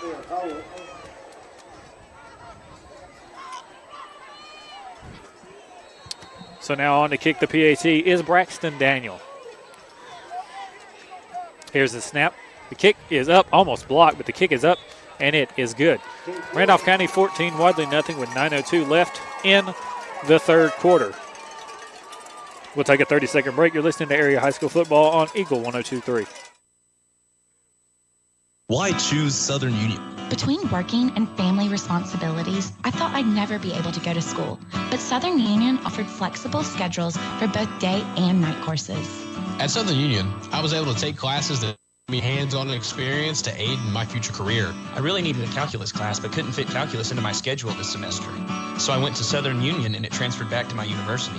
Keep going at Southern Union. Your journey has just begun. For more information, visit suscc.edu. You're listening to Alabama Area High School Football on Eagle 102.3 and online at 1023.com. So Randolph County scores again, this time the first offensive touchdown of the night as a big chunk play, as Michael mentioned earlier in the broadcast. Big chunk play led to them getting first and goal on the 5-yard line, and they ended up getting in the end zone off a sweep play to the near sideline. Hester had to cut it back up inside his guard, but he was able to get in the end zone. So now that's a way to start your second half if you're Randolph County. Chunk plays, edge runs. Yep. Wedowee. So let's see if Wadley goes with the pass. I'm linked in with the Wedowee coach. Can I get linked in with Coach Farr and Wadley? So here's the kickoff from McFarland. This one's going to go down to about the 5, and that's where Caden Messer takes it. Messer looking for a hole. He's got a lane up the middle. Messer's getting some blocks. He's wide open to the 50. He's got a man behind him chasing him down from behind. That's number 19, 20, 15. Oh, what a tackle from number 19. Oh, man, what an effort. He chased him down for 60 yards. Tit for tat, step for step. Chased him down and was able to take Caden Messer down at the 11-yard line. But it's 1st and 10, Wadley from the 11 now. That was absolutely phenomenal. He did not give up on that play, made the tackle. That's just tremendous sportsmanship. But how about Caden Messer squeezing through a hole and running down inside the 10-yard line? My goodness, what a run. Power eye set now for Wadley. Trevor Cameron dots the eye in the backfield. Here's the handoff. Trevor over the left side, and Trevor's going nowhere. He'll get to the 9-yard line. They'll give him maybe a yard. The absolute worst thing that Wadley can do right now is waste this beautiful field position that they've been given by Caden Messer. You got to score. You have to score by any means necessary. You mentioned Kadarius Zachary may have saved a touchdown on the last drive for Randolph County when they got stopped at the 5. Randolph County ended up getting in the end zone. Well, Keyshawn Garrett may have saved a touchdown. Absolutely. So Wadley lining up 2nd and 9 now. Single wing set. Dalton rolling out to the far side, and he's hit in the backfield for a loss. That was a busted play. Busted play from the start. Yep. I think he was supposed to hand it off up the middle to Tommy Overton, but Tommy didn't take it. So Dalton had to take it himself. And now it's 3rd and long from about the 13-yard line. In my mind, you have to pass it here. I don't think a run helps at all. You have to pass it on this down. I mean, you're not going to kick a field goal. You don't have to get a touchdown. Nope. 2 pass plays, or just be conservative with the passes, but you have to pass the ball. And they'll line up in a power eye set. Trevor Cameron dots the eye in the backfield. Let's see if they look for the fade route here. Here's a snap to Dalton, and he's dead. Dalton snapped it, rolled out to the far side, and he's hit by 2 players at the 20-yard line, and he's going nowhere. As soon as he stepped out to that far side, there's people all over him. Yeah, they weren't touched at all. They made their way past whoever was supposed to block them. I don't even think that anybody tried to block them. They just made their way into the backfield and sacked the quarterback directly. So now it's 4th. And a hold on Wadley. I don't even think he had enough time to hold anybody. Yeah, He literally took the snap and the quarterback was down in like 2 seconds. They didn't have time to hold anybody on that play. But if I'm Randolph County, I'm declining it, which of course they did, because it's going to be 4th down. So on comes Justin Fulgham for a field goal attempt. 7:06 left in the 3rd quarter. Justin Fulgham going for a field goal now. And this is a pretty long attempt for a high school kid. Yep. Dalton Brown will hold 20 seconds on the play clock. Justin getting ready. There's the snap, the hold, the kick is up, and it looks short, and it was. It was just an inch or two short, and the Randolph County defense gets a stop.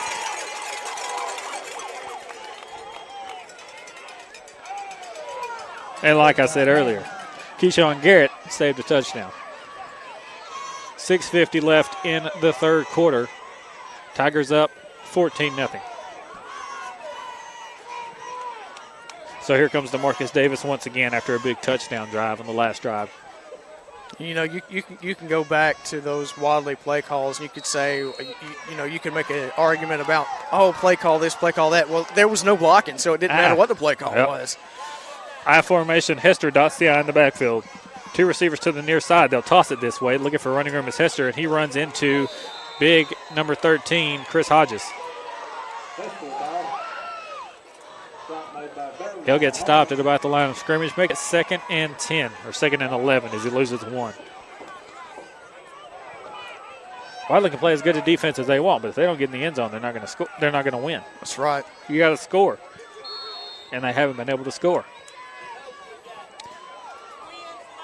So I formation once again for Davis and the Tigers. Atario Hester dots the I in the backfield. Here's a snap, handoff Hester up the middle, and he's tripped up. He's tripped up and goes down. They'll say we're off the 29-yard line. A good gain. And a man lost his hat. It's going to have to come off the side, off to the sideline.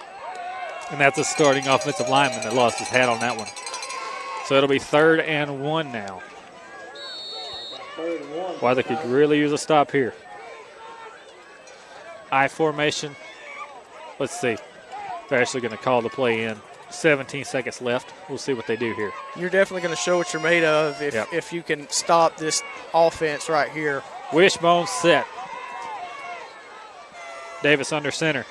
Takes a snap. Fullback dive up the middle. And Terrence Sims Jr. on the carry. He'll get up for a first down. He'll get up to the 33-yard line. That'll get a first down. You know, Kyle, if I'm the head coach for the Randolph County Tigers, if I am calling the plays, I'm 14 points up. I'm trust my defense. I'm going to start draining the clock. Yeah, and that's exactly what they're doing. I formation. Here's a handoff to the near side. Hester taken down in the backfield by Chaz Harmon once again. Chaz Harmon making some good plays on the defensive side. Yeah, he is playing some lights-out defense, and every time they've run it to his side so far this second half, he's been right there in the mix. And I like the play call by this Tiger offense. They're running it up the middle a few times and getting a couple of yards, and then allowing Atario Hester to take it for a first down. It's working out for him really good. Formation handoff Atario Hester up the middle. This one's going for about a yard. They got a yard on the last one. They got a yard on this one. It'll be 3rd and 8 now for the Tiger offense. Well, in this set of downs, their scheme hasn't worked as well. This Wadley defense has stepped up, and now it's a 3rd and long. And they're wanting this ball back. They want to have an opportunity to score. They got to find a way to move the ball.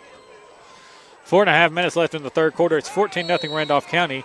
3rd and 8, and DeMarcus Davis has thrown the ball beautifully. Maybe you give him a chance to throw it again. I know you like draining the clock, but you would love a first down right here. Right now you have to get a first down. Timeout is called by Randolph County. We'll take a 1-minute break. You're listening to Area High School Football on Eagle 102.3. Hi, this is Steve Smith, manager at Russell Dewitt Center in Roanoke. On behalf of the Russell Companies and all the employees at Russell Dewitt Center, I'd like to offer a big congratulations to all the area high school football teams on their efforts this season. Russell Dewitt Center is pleased to have been part of the support of area schools and helping bring you area high school football on Eagle 102.3. We also want to thank you for your business and our continued efforts to provide you with the finest products and service available. Come see us at Russell Dewitt Center, Highway 431, Roanoke. Eye Care of Alabama. Efficient and effective eye care close to home. Proudly supports Randolph County, Hanley, Woodland, and Wadley high school football teams and academics. Dr. Mohan and the staff at Eye Care of Alabama offer cutting-edge technology, and they strive for excellent outcomes with every patient to get the best vision medical care possible. Protect your eyes and vision with regular eye exams. Care, credit, and most vision and medical insurance accepted. Eye Care of Alabama in Roanoke, Heflin, and Piedmont. Learn more about our services online on Facebook, Instagram, Twitter, and on our website. Call 844-480-2020. Go Teams. You're listening to Alabama Area High School Football on Eagle 102.3 and online at Eagle1023.com. And on 3rd and 8, Davis drops back to pass, finds a man over the middle. That's Dante Jordan. Jordan runs it all the way into the end zone for a Randolph County touchdown. And I just mentioned that Davis had been throwing the ball well tonight, and that's exactly what he did. I said Davis has been throwing the ball. Let's see if they give him a chance. They lined up in the wishbone, let him throw the ball. He almost waited a second too late, but he got it off for a touchdown. At that time, Kyle, you were the one who got linked up with Coach Preston. Yep. It's a smart call. The PAT is up, and it is good. So it's 21-0 Randolph County with 3:55 left in the third quarter. Wadley, the defense is playing good, but your offense is not scoring at all. Yeah. Just can't get anything on offense. Your Wadley's defense is playing good, but Randolph County's defense is playing better, and that's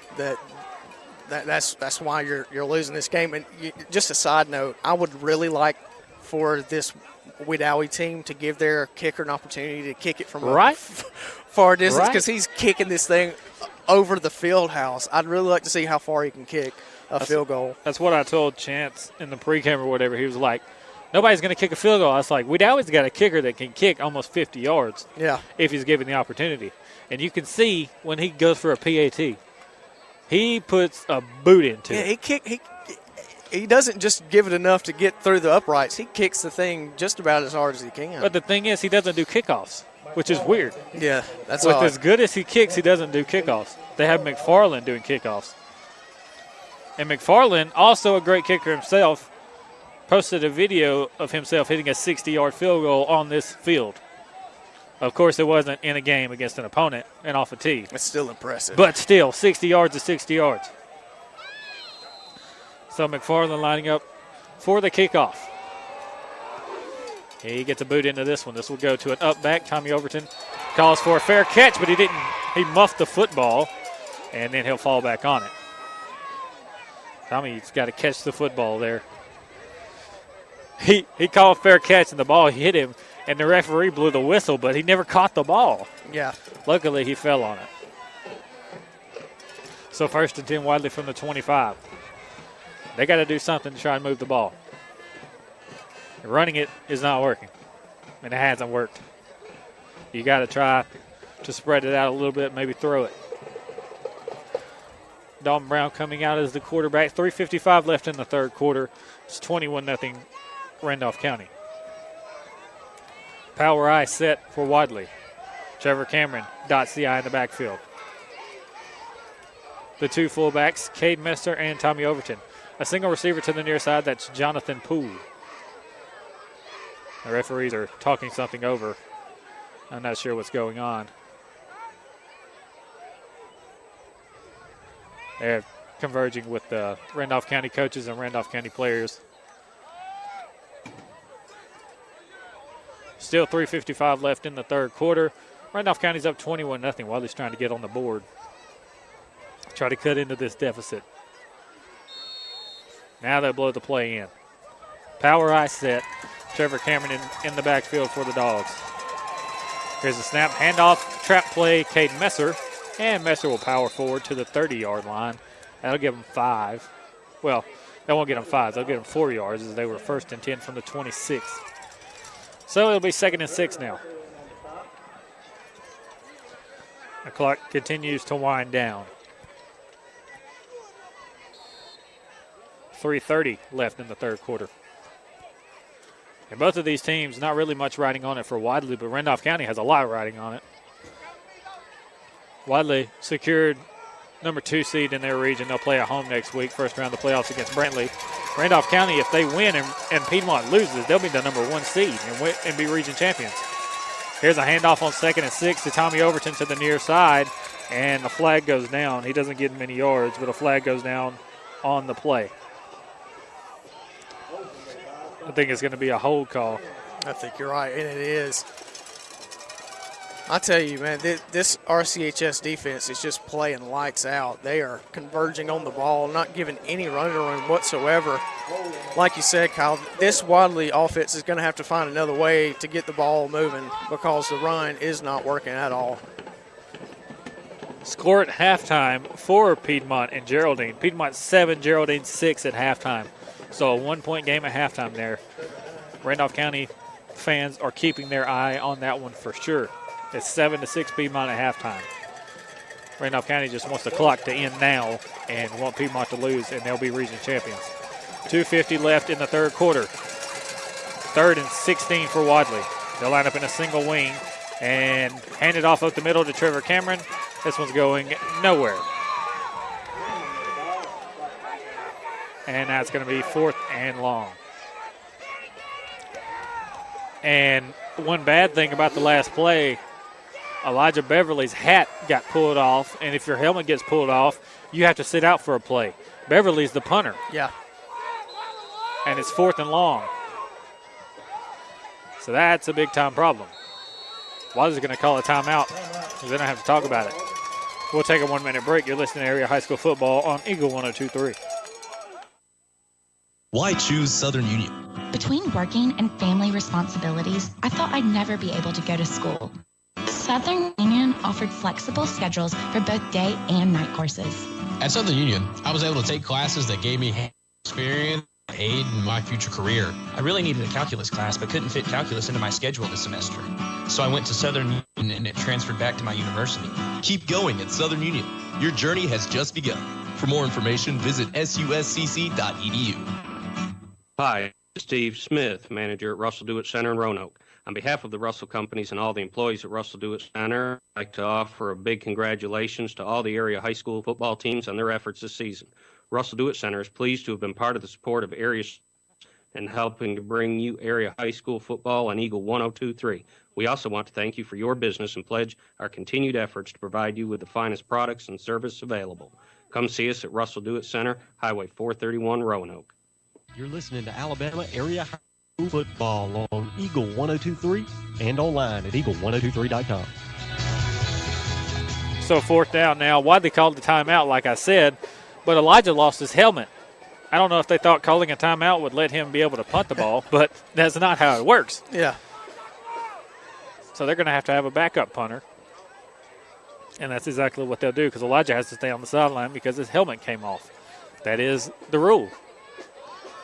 So now on the punt is number 51, Christian Reeves, another lineman. He's on the punt. Back deep to receive is Dante Jordan. Jordan, who just caught the touchdown pass. And here's a snap. Trevor Cameron called for the snap, and the center didn't snap it. This is hilarious because Dalton Brown, the starting quarterback, is your long snapper right now. He's having to play long snapper because your long snapper is the punter. So your starting quarterback's playing long snapper, and your long snapper's starting at punter. You would have thought they just would have put the quarterback at punter and let him pooch kick it or something. Yeah. Dalton with the snap, a beautiful snap. Here's the punt from Reeves, and this is a good punt. It'll punt and be fielded by Dante Jordan. Jordan looking for running room, and he's taken down at the Wadley 35-yard line. That's where they have it 1st and 10. So it worked. They were able to get the play off without their punter out on the field. Yep. Nothing bad happened. So now it's 1st and 10 Randolph County from the Wadley 35-yard line. They're up 21-0, and they're looking to add on to the score. And they could very likely do that with the way their offense has been rolling here lately. And quite honestly, Kyle, if they score again, I think this game's out of reach. Yeah. It may be already because Wadley can't score so far. Here's a handoff over the right side. Tommy Overton with a big tackle on Dante Jordan. But Jordan gets a gain up to about the 33-yard line. Give him 2 or 3 on the play. Dante Jordan has just been a man tonight for this Tiger team. He's put the team on his back, and where Otario Hester is usually the main running back, the Wadley Bulldog defense has keyed in on Hester, and it's just made a way for another person to step up, and that's exactly what he's doing. It's getting a little chippy out there. It's already chilly, but it's also getting chippy as some of the players are getting into it with each other. D. Eccles from Wadley just had to be escorted off the field by Coach Cofield, and he goes to the sidelines and goes walking down the sidelines. He's slinging his helmet, slinging towels, and he is not happy. Well, you got to warm up somehow, and a good shove match would help you. Well, he's throwing everything. So Coach Terrell Zachary going down there to try to calm him down a little bit. Timeout, Wadley. We're going to take a 1-minute break. You're listening to Area High School Football on Eagle 102.3. Is always on call and always there when you need them. I hope you don't need them, but if you do, call 256-357-2222 or 1-800-757-7367. They are your reliable emergency and non-emergency transportation, the highest quality of service. Southern Ambulance is always ready. Call 256-357-2222 or 1-800-757-7367. A tough game, and when it gets tougher, say from auto accidents, falls, or even medical conditions, the expert rehabilitation services can get you back in. Nowhere can you find better rehab services than the Rehab Center at TRC, formerly known as the Inn. New name, same great service with intensive physical, occupational, and speech therapy 6 days a week. Our therapists are trained in hip and knee replacement, strokes, amputations, cardiac disease, and many other debilitating diseases. The Rehab Center at Trailers Retirement Community covers East Alabama and West Georgia's premier rehab center. Call 334-3500. You're listening to Alabama Area High School Football on Eagle 102.3 and online at eagle1023.com. Welcome back. On 2nd and 6, a run from Randolph County. Gets about 2 yards, make it 3rd and 4 now for the Tigers. 1 minute left in the third quarter. It's 21-0 Randolph County. Randolph County, the number 1 team in the state, and they are showing why tonight. Wishbone set, 2 tight ends. Hand off Dante Jordan over the far side. Looks like he'll get a first down as he's up to the 24-yard line. He needed the 25. So that's going to be a first down for Randolph County, as they're methodically just moving the football here. That's exactly what you want to do at this point of the game. You hope that you can find success on 3 downs of just getting 3 yards, and then another 4 yard for a first down. But you want to be able to get 3 and 4 yards every time you run the ball. Things are getting chippy. You're up 3 touchdowns. You don't want anyone to get hurt. You just want that clock to run. Exactly. And that's exactly what they're doing. They're just letting the clock run. Snap the ball inside 5 seconds every time and just run the clock. So Davis dropping back to pass, throws it over the top, and it is. Did he catch that? They'll say he caught it at the 1 yard line. McFarland on a go route. He dove for the football, and they'll say he caught it at the 1 yard line. That was Devontae Smith against Texas A&M kind of diving catch on that one. That was absolutely a tremendous catch. I would have loved to have been down there on the field to have seen that one at eye level. 6'3" wide receiver, and he needed every bit of it, plus his wingspan, to get that one. He needed about 6'5", and he got it. What a catch from McFarland, the junior, transferred from Woodland to come to Randolph County this year, wants to win a championship, and he's got a shot at it. Randolph County heading into the fourth quarter, 21-0. We'll take a 2-minute break. You're listening to Area High School Football on Eagle 102.3. You know, some of us were just born with dull or discolored teeth, but they don't have to stay that way. In just about an hour, Dr. Michael Edwards can give you that $1 million bright white smile you've always wanted. That's all the time it takes in his office, or you may elect to do it at home. Dr. Edwards also offers a convenient 3-week at-home whitening program. Both are completely safe and approved by the American Dental Association and the FDA. Don't let dull or discolored teeth keep you from smiling. Call Dr. Michael Edwards in Wedowee for an appointment or consultation at 256-357-2882. Eye Care of Alabama, efficient and effective eye care close to home, proudly supports Randolph County, Hanley, Woodland, and Wadley high school football teams and academics. Dr. Mohan and the staff at Eye Care of Alabama offer cutting-edge technology, and they strive for excellent outcomes with every patient to get the best vision and medical eye care possible. Protect your eyes and vision with regular eye exams. Care, credit, and most vision and medical insurances accepted. Eye Care of Alabama in Roanoke, Heflin, and Piedmont. Learn more about our services online on Facebook, Instagram, Twitter, and on our website. Call 844-480-2020. Go Teams! Why choose Southern Union? Between working and family responsibilities, I thought I'd never be able to go to school.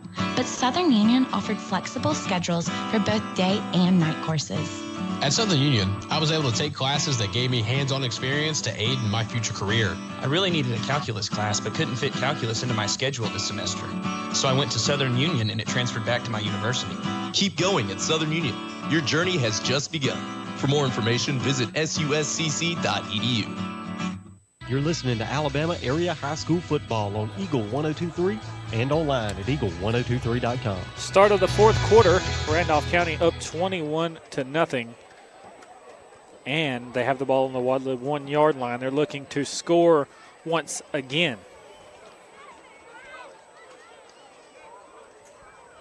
Once again, Randolph County tied for first in their region. They need a win and a Piedmont loss to be number one. If they win and Piedmont wins, then they're number two. They would have a home game either way, so they'll be here next week. But the only way we're going to know who they're playing is up to them in Piedmont. Right now, Randolph County looks like they're going to hold up their end of the bargain. 12 minutes left. We just started the fourth quarter. Randolph County trying to get a call in. Probably going to line up in the wishbone and just kind of maybe a quarterback sneak, maybe hand it off to the fullback. I don't think they would be mad if it took them 3 tries to get to the end zone. Not at all. They just want to run that clock at this point. They don't want anyone to get hurt. They're in the lead. They just want to kind of play it safe. They'll line up in the wishbone. Davis under center. Hester and Dante Jordan, the 2 running backs. Davis snaps it. Handoff Jordan. Touchdown, Tigers. Dante Jordan. And we pick a player of the week every week. And Dante Jordan, he's looking like the player of the week. Absolutely. He has been the guy all night long. And we mentioned his effort on special teams. He's trying to make a play. He wants to win the football game. And Pat Prestridge sees that just as we do, and he rewards him by giving him the ball. Absolutely. He is showing that when he touches the ball, I'm going to make something happen. He's done it all night. Played phenomenal. So here's the PAT. It is up, and it is good. 28-0 Randolph County with 11:54 left in the final quarter of play. It's been all Randolph County. So now Wadley's going to get the ball back, and they're going to see if they can try to get in the end zone. Yeah, you at least want to score, show that you can, because if you get blanked,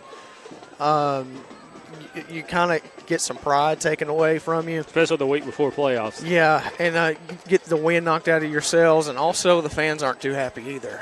And so if you can score, then you kind of make the fans a little bit happier. You put a little bit of pride back into you. You kind of get a little bit of breath back in, but you definitely you'd love to get in the end zone. You're not getting there by running the ball. Just like we've said all night, you're not getting there by running the ball. So now Braxton Daniel will come on for the kickoff instead of McFarland. Braxton will kick it from the 40. He's kicking left to right. Back deep to receive Cade Messer, Jacob Marable, and Trevor Cameron. Here comes the kickoff. And way up in the air, calling for a fair catch. is number 4, Garrett Masters. Garrett gets the ball at the 25-yard line. That's where Wadley will start 1st and 10. So my question is, at this point, you're up 28-0 in the 4th quarter. Do you start kind of putting subs in? Yes. Because you don't want your starters to get hurt. Yes. Playoffs are next week. Most definitely you put subs in. And if they score 2 touchdowns, if they end up making it a 28-14 game, put your starters back in. But, yeah, definitely put subs in. I would at least. Dalton under center, snaps it, handoff up the middle to Tommy Overton. Tommy is going backwards. They'll give him forward progress. Say he got to the line of scrimmage, but that's about it. And that's very generous because he was met as soon as he touched the ball. In all honesty, that should have been a 2-yard loss, but somehow he got back to the line of scrimmage. So now 2nd and 10 from the 25-yard line. Dalton will be under center once again. They'll run the power I set. Trevor Cameron Dacia in the backfield. Scooter battle, the lone wide receiver to this near side. Here's the snap.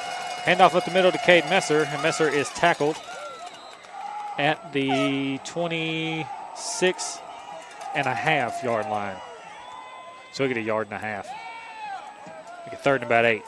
Kyle, real quick, I do want to say that my favorite person out on the field tonight is Emily Kirk, my cousin. She is a cheerleader for the Wadley Bulldogs. Oh, really? So shout out to Emily. I know you're not listening to this, but everybody just know she's my favorite person out there on the field tonight. She may listen to it because it'll be on YouTube next week sometime. Power I set. Here's the snap. Toss Trevor Cameron to the far side. Trevor looking for running room. He'll get up to about the 32-yard line. That's not anywhere near a first down. I'll tell you what, if not for a shoestring tackle, that was oh yeah, could have been a big run. And I see the backup quarterback for Randolph County down here getting some snaps in. That's Jacob Smith. Smith getting some snaps in on the sideline, getting ready to go. So now Elijah Beverly on the punt this time. He didn't lose his helmet the play before, so he's going to get the punt this time, which Reeves did a good job. And Reeves is going to be the long snapper once again. Now Dalton gets to go to the sidelines. So Elijah with the snap. The punt. This one end over in punt. Back toward Dante Jordan. Dante could have easily taken that one, but Dante is going to let it bounce and roll. It'll go dead at the 37-yard line. 1st and 10, Randolph County from their own 37-yard line. 9:41 left. 9:41 left in the game. Randolph County up 28-0.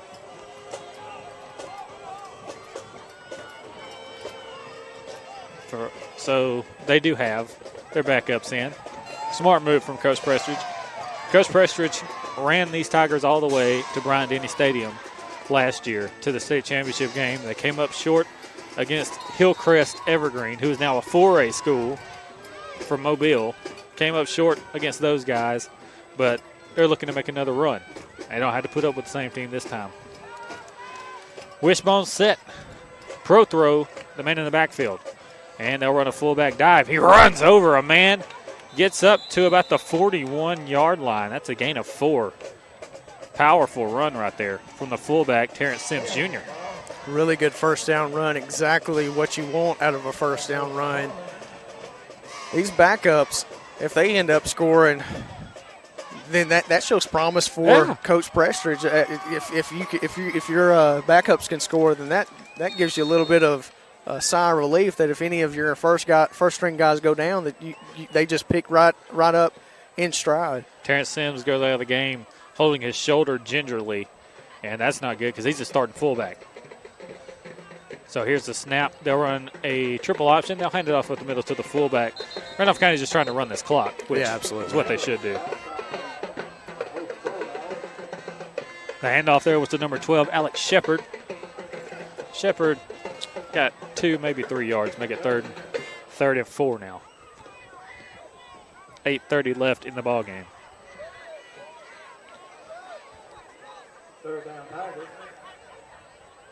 So the Tigers will line up. Jacob Smith, your quarterback. He'll line up in the wishbone set. Smith is your quarterback. Your fullback is Alex Shepard. The two running backs are Dante Jordan and number 26, Jonathan Prothrow. Prothrow hadn't had much of a chance to run the ball tonight. He's been playing very well from his defensive end spot. Snap to Smith. He'll hand it off to Prothrow to this near side. He's looking for running room. He might have gotten the first down. Yeah, it looks like he they're did. going to give it to him. Clay Prothrow got the first down, so that'll just keep running the clock.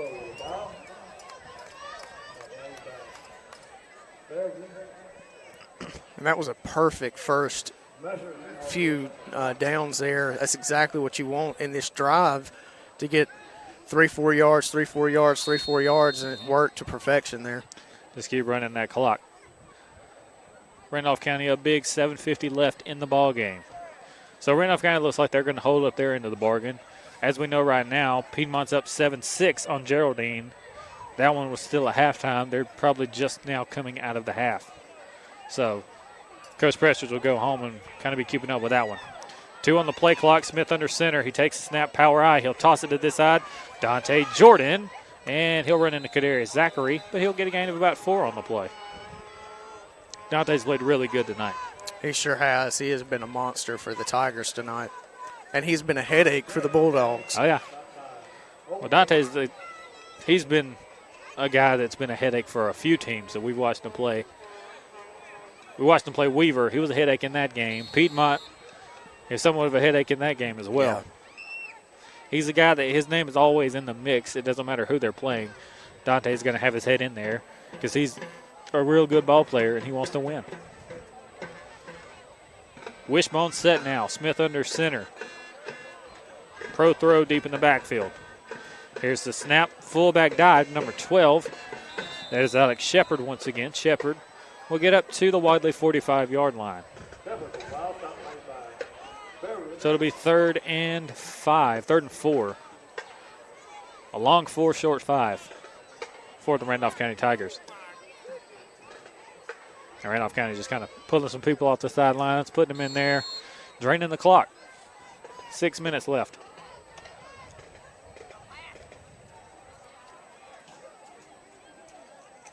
And they're going to wait. They waited till 1 second left on the play clock before they snapped it last time. They'll probably do the same here. Smith under center.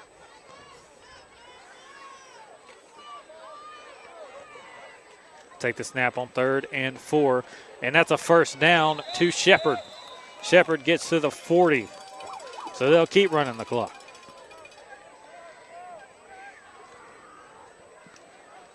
So it doesn't matter what they call. They're making it happen.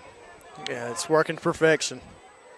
And Coach Presters has to be very, very pleased with his backups. Absolutely. He put them in at the start of the drive. They had the ball at their own 25. They drove all the way to the Wadley 40 and have milked that clock for everything it's worth. And normally when you put your backups in, the offense just kind of stalls out, but that's not been the case. In fact, as far as just a drive is concerned, this is the best drive they've had all night. True that. Wishbone set. Prothrow. One of the edges of the ball in the backfield. This time the fullback dive's going nowhere. Chaz Harmon is all over it. Wadley still got their ones playing. It's getting them some more reps. And when the first negative play of the drive comes after your second first down, which would be the 7th play, that is good football. And on the opponent's side of the field already. Yeah. 5 minutes left. Smith just kind of letting the clock roll. Quarterback, Jacob Smith. Let's see.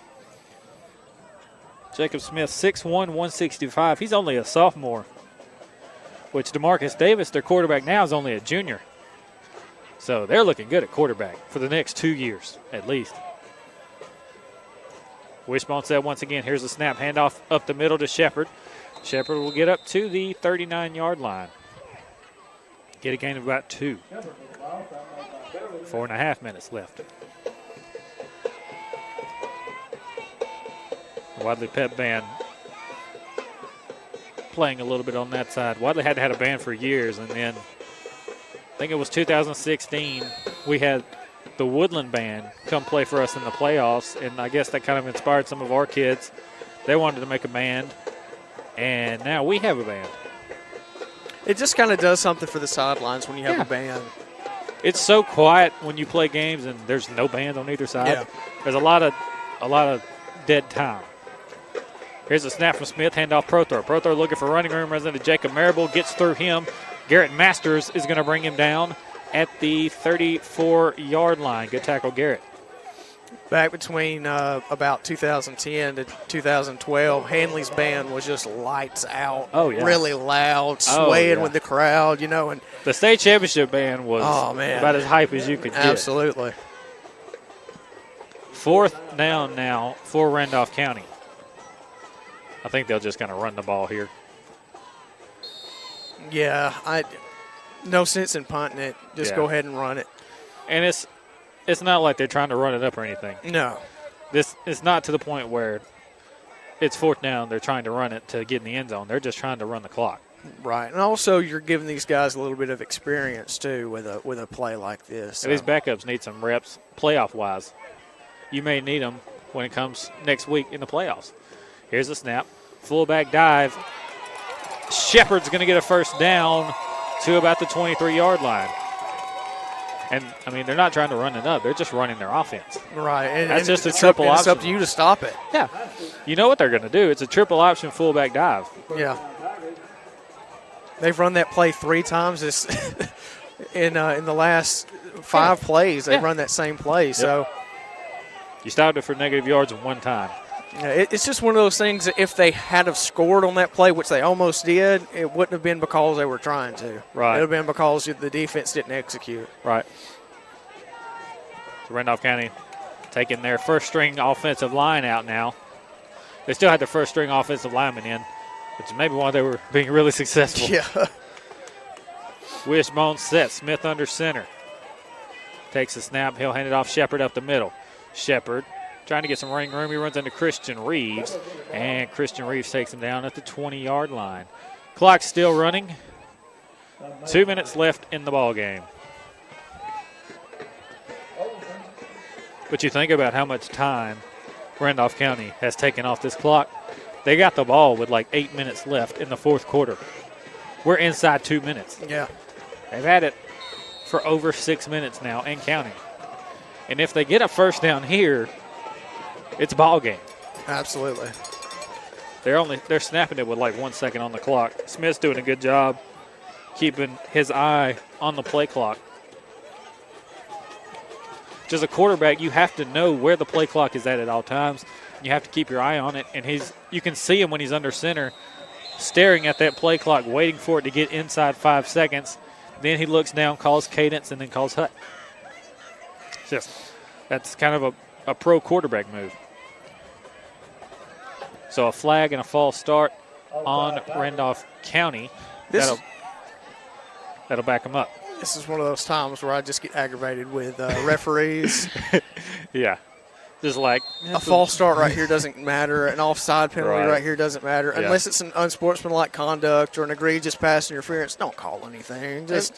They've got to get their work in for the playoffs, too. Yeah. These guys they got have to practice. These guys got to work playoffs next week, and they're going to have to do games that's going to be all 4 quarters. All I'm going to say is at least the call didn't stop the clock. That's it actually let them run off more of the clock because they get to stay on the same down. They just move back 5 yards.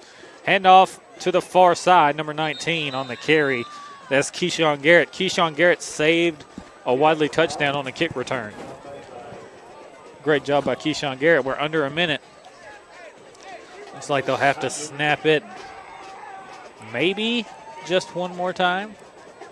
Yeah, but it's just going to depend on when the play clock starts. Yeah. And, Keyshawn Garrett is the sole reason that RCHS is able to keep a scoreless victory. Yep.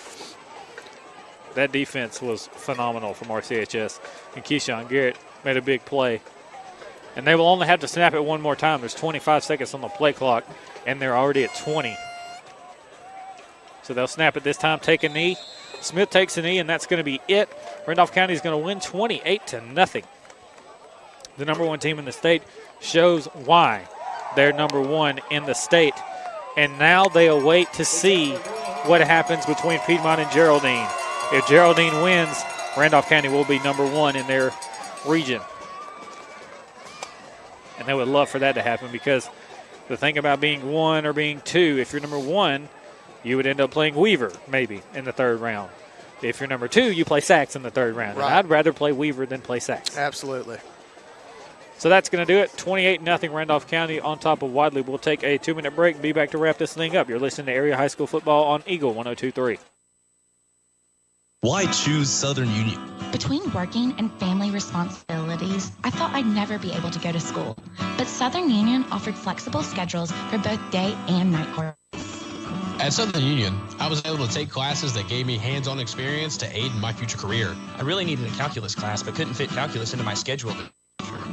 So I went to Southern Union, and it transferred back to my university. Keep going at Southern Union. Your journey has just begun. For more information, visit suscc.edu. Hi, this is Steve Smith, manager at Russell Dewitt Center in Roanoke. On behalf of the Russell Company's employees at Russell Dewitt Center, I'd like to offer a big congratulations to all the area high school football teams on their efforts this season. Russell Dewitt Center is pleased to have been part of the support of area schools and helping to bring you area high school football on Eagle 102.3. We also want to thank you for your business and pledge our continued efforts to provide you with the finest products and service available. Come see us at Russell Dewitt Center, Highway 431, Roanoke.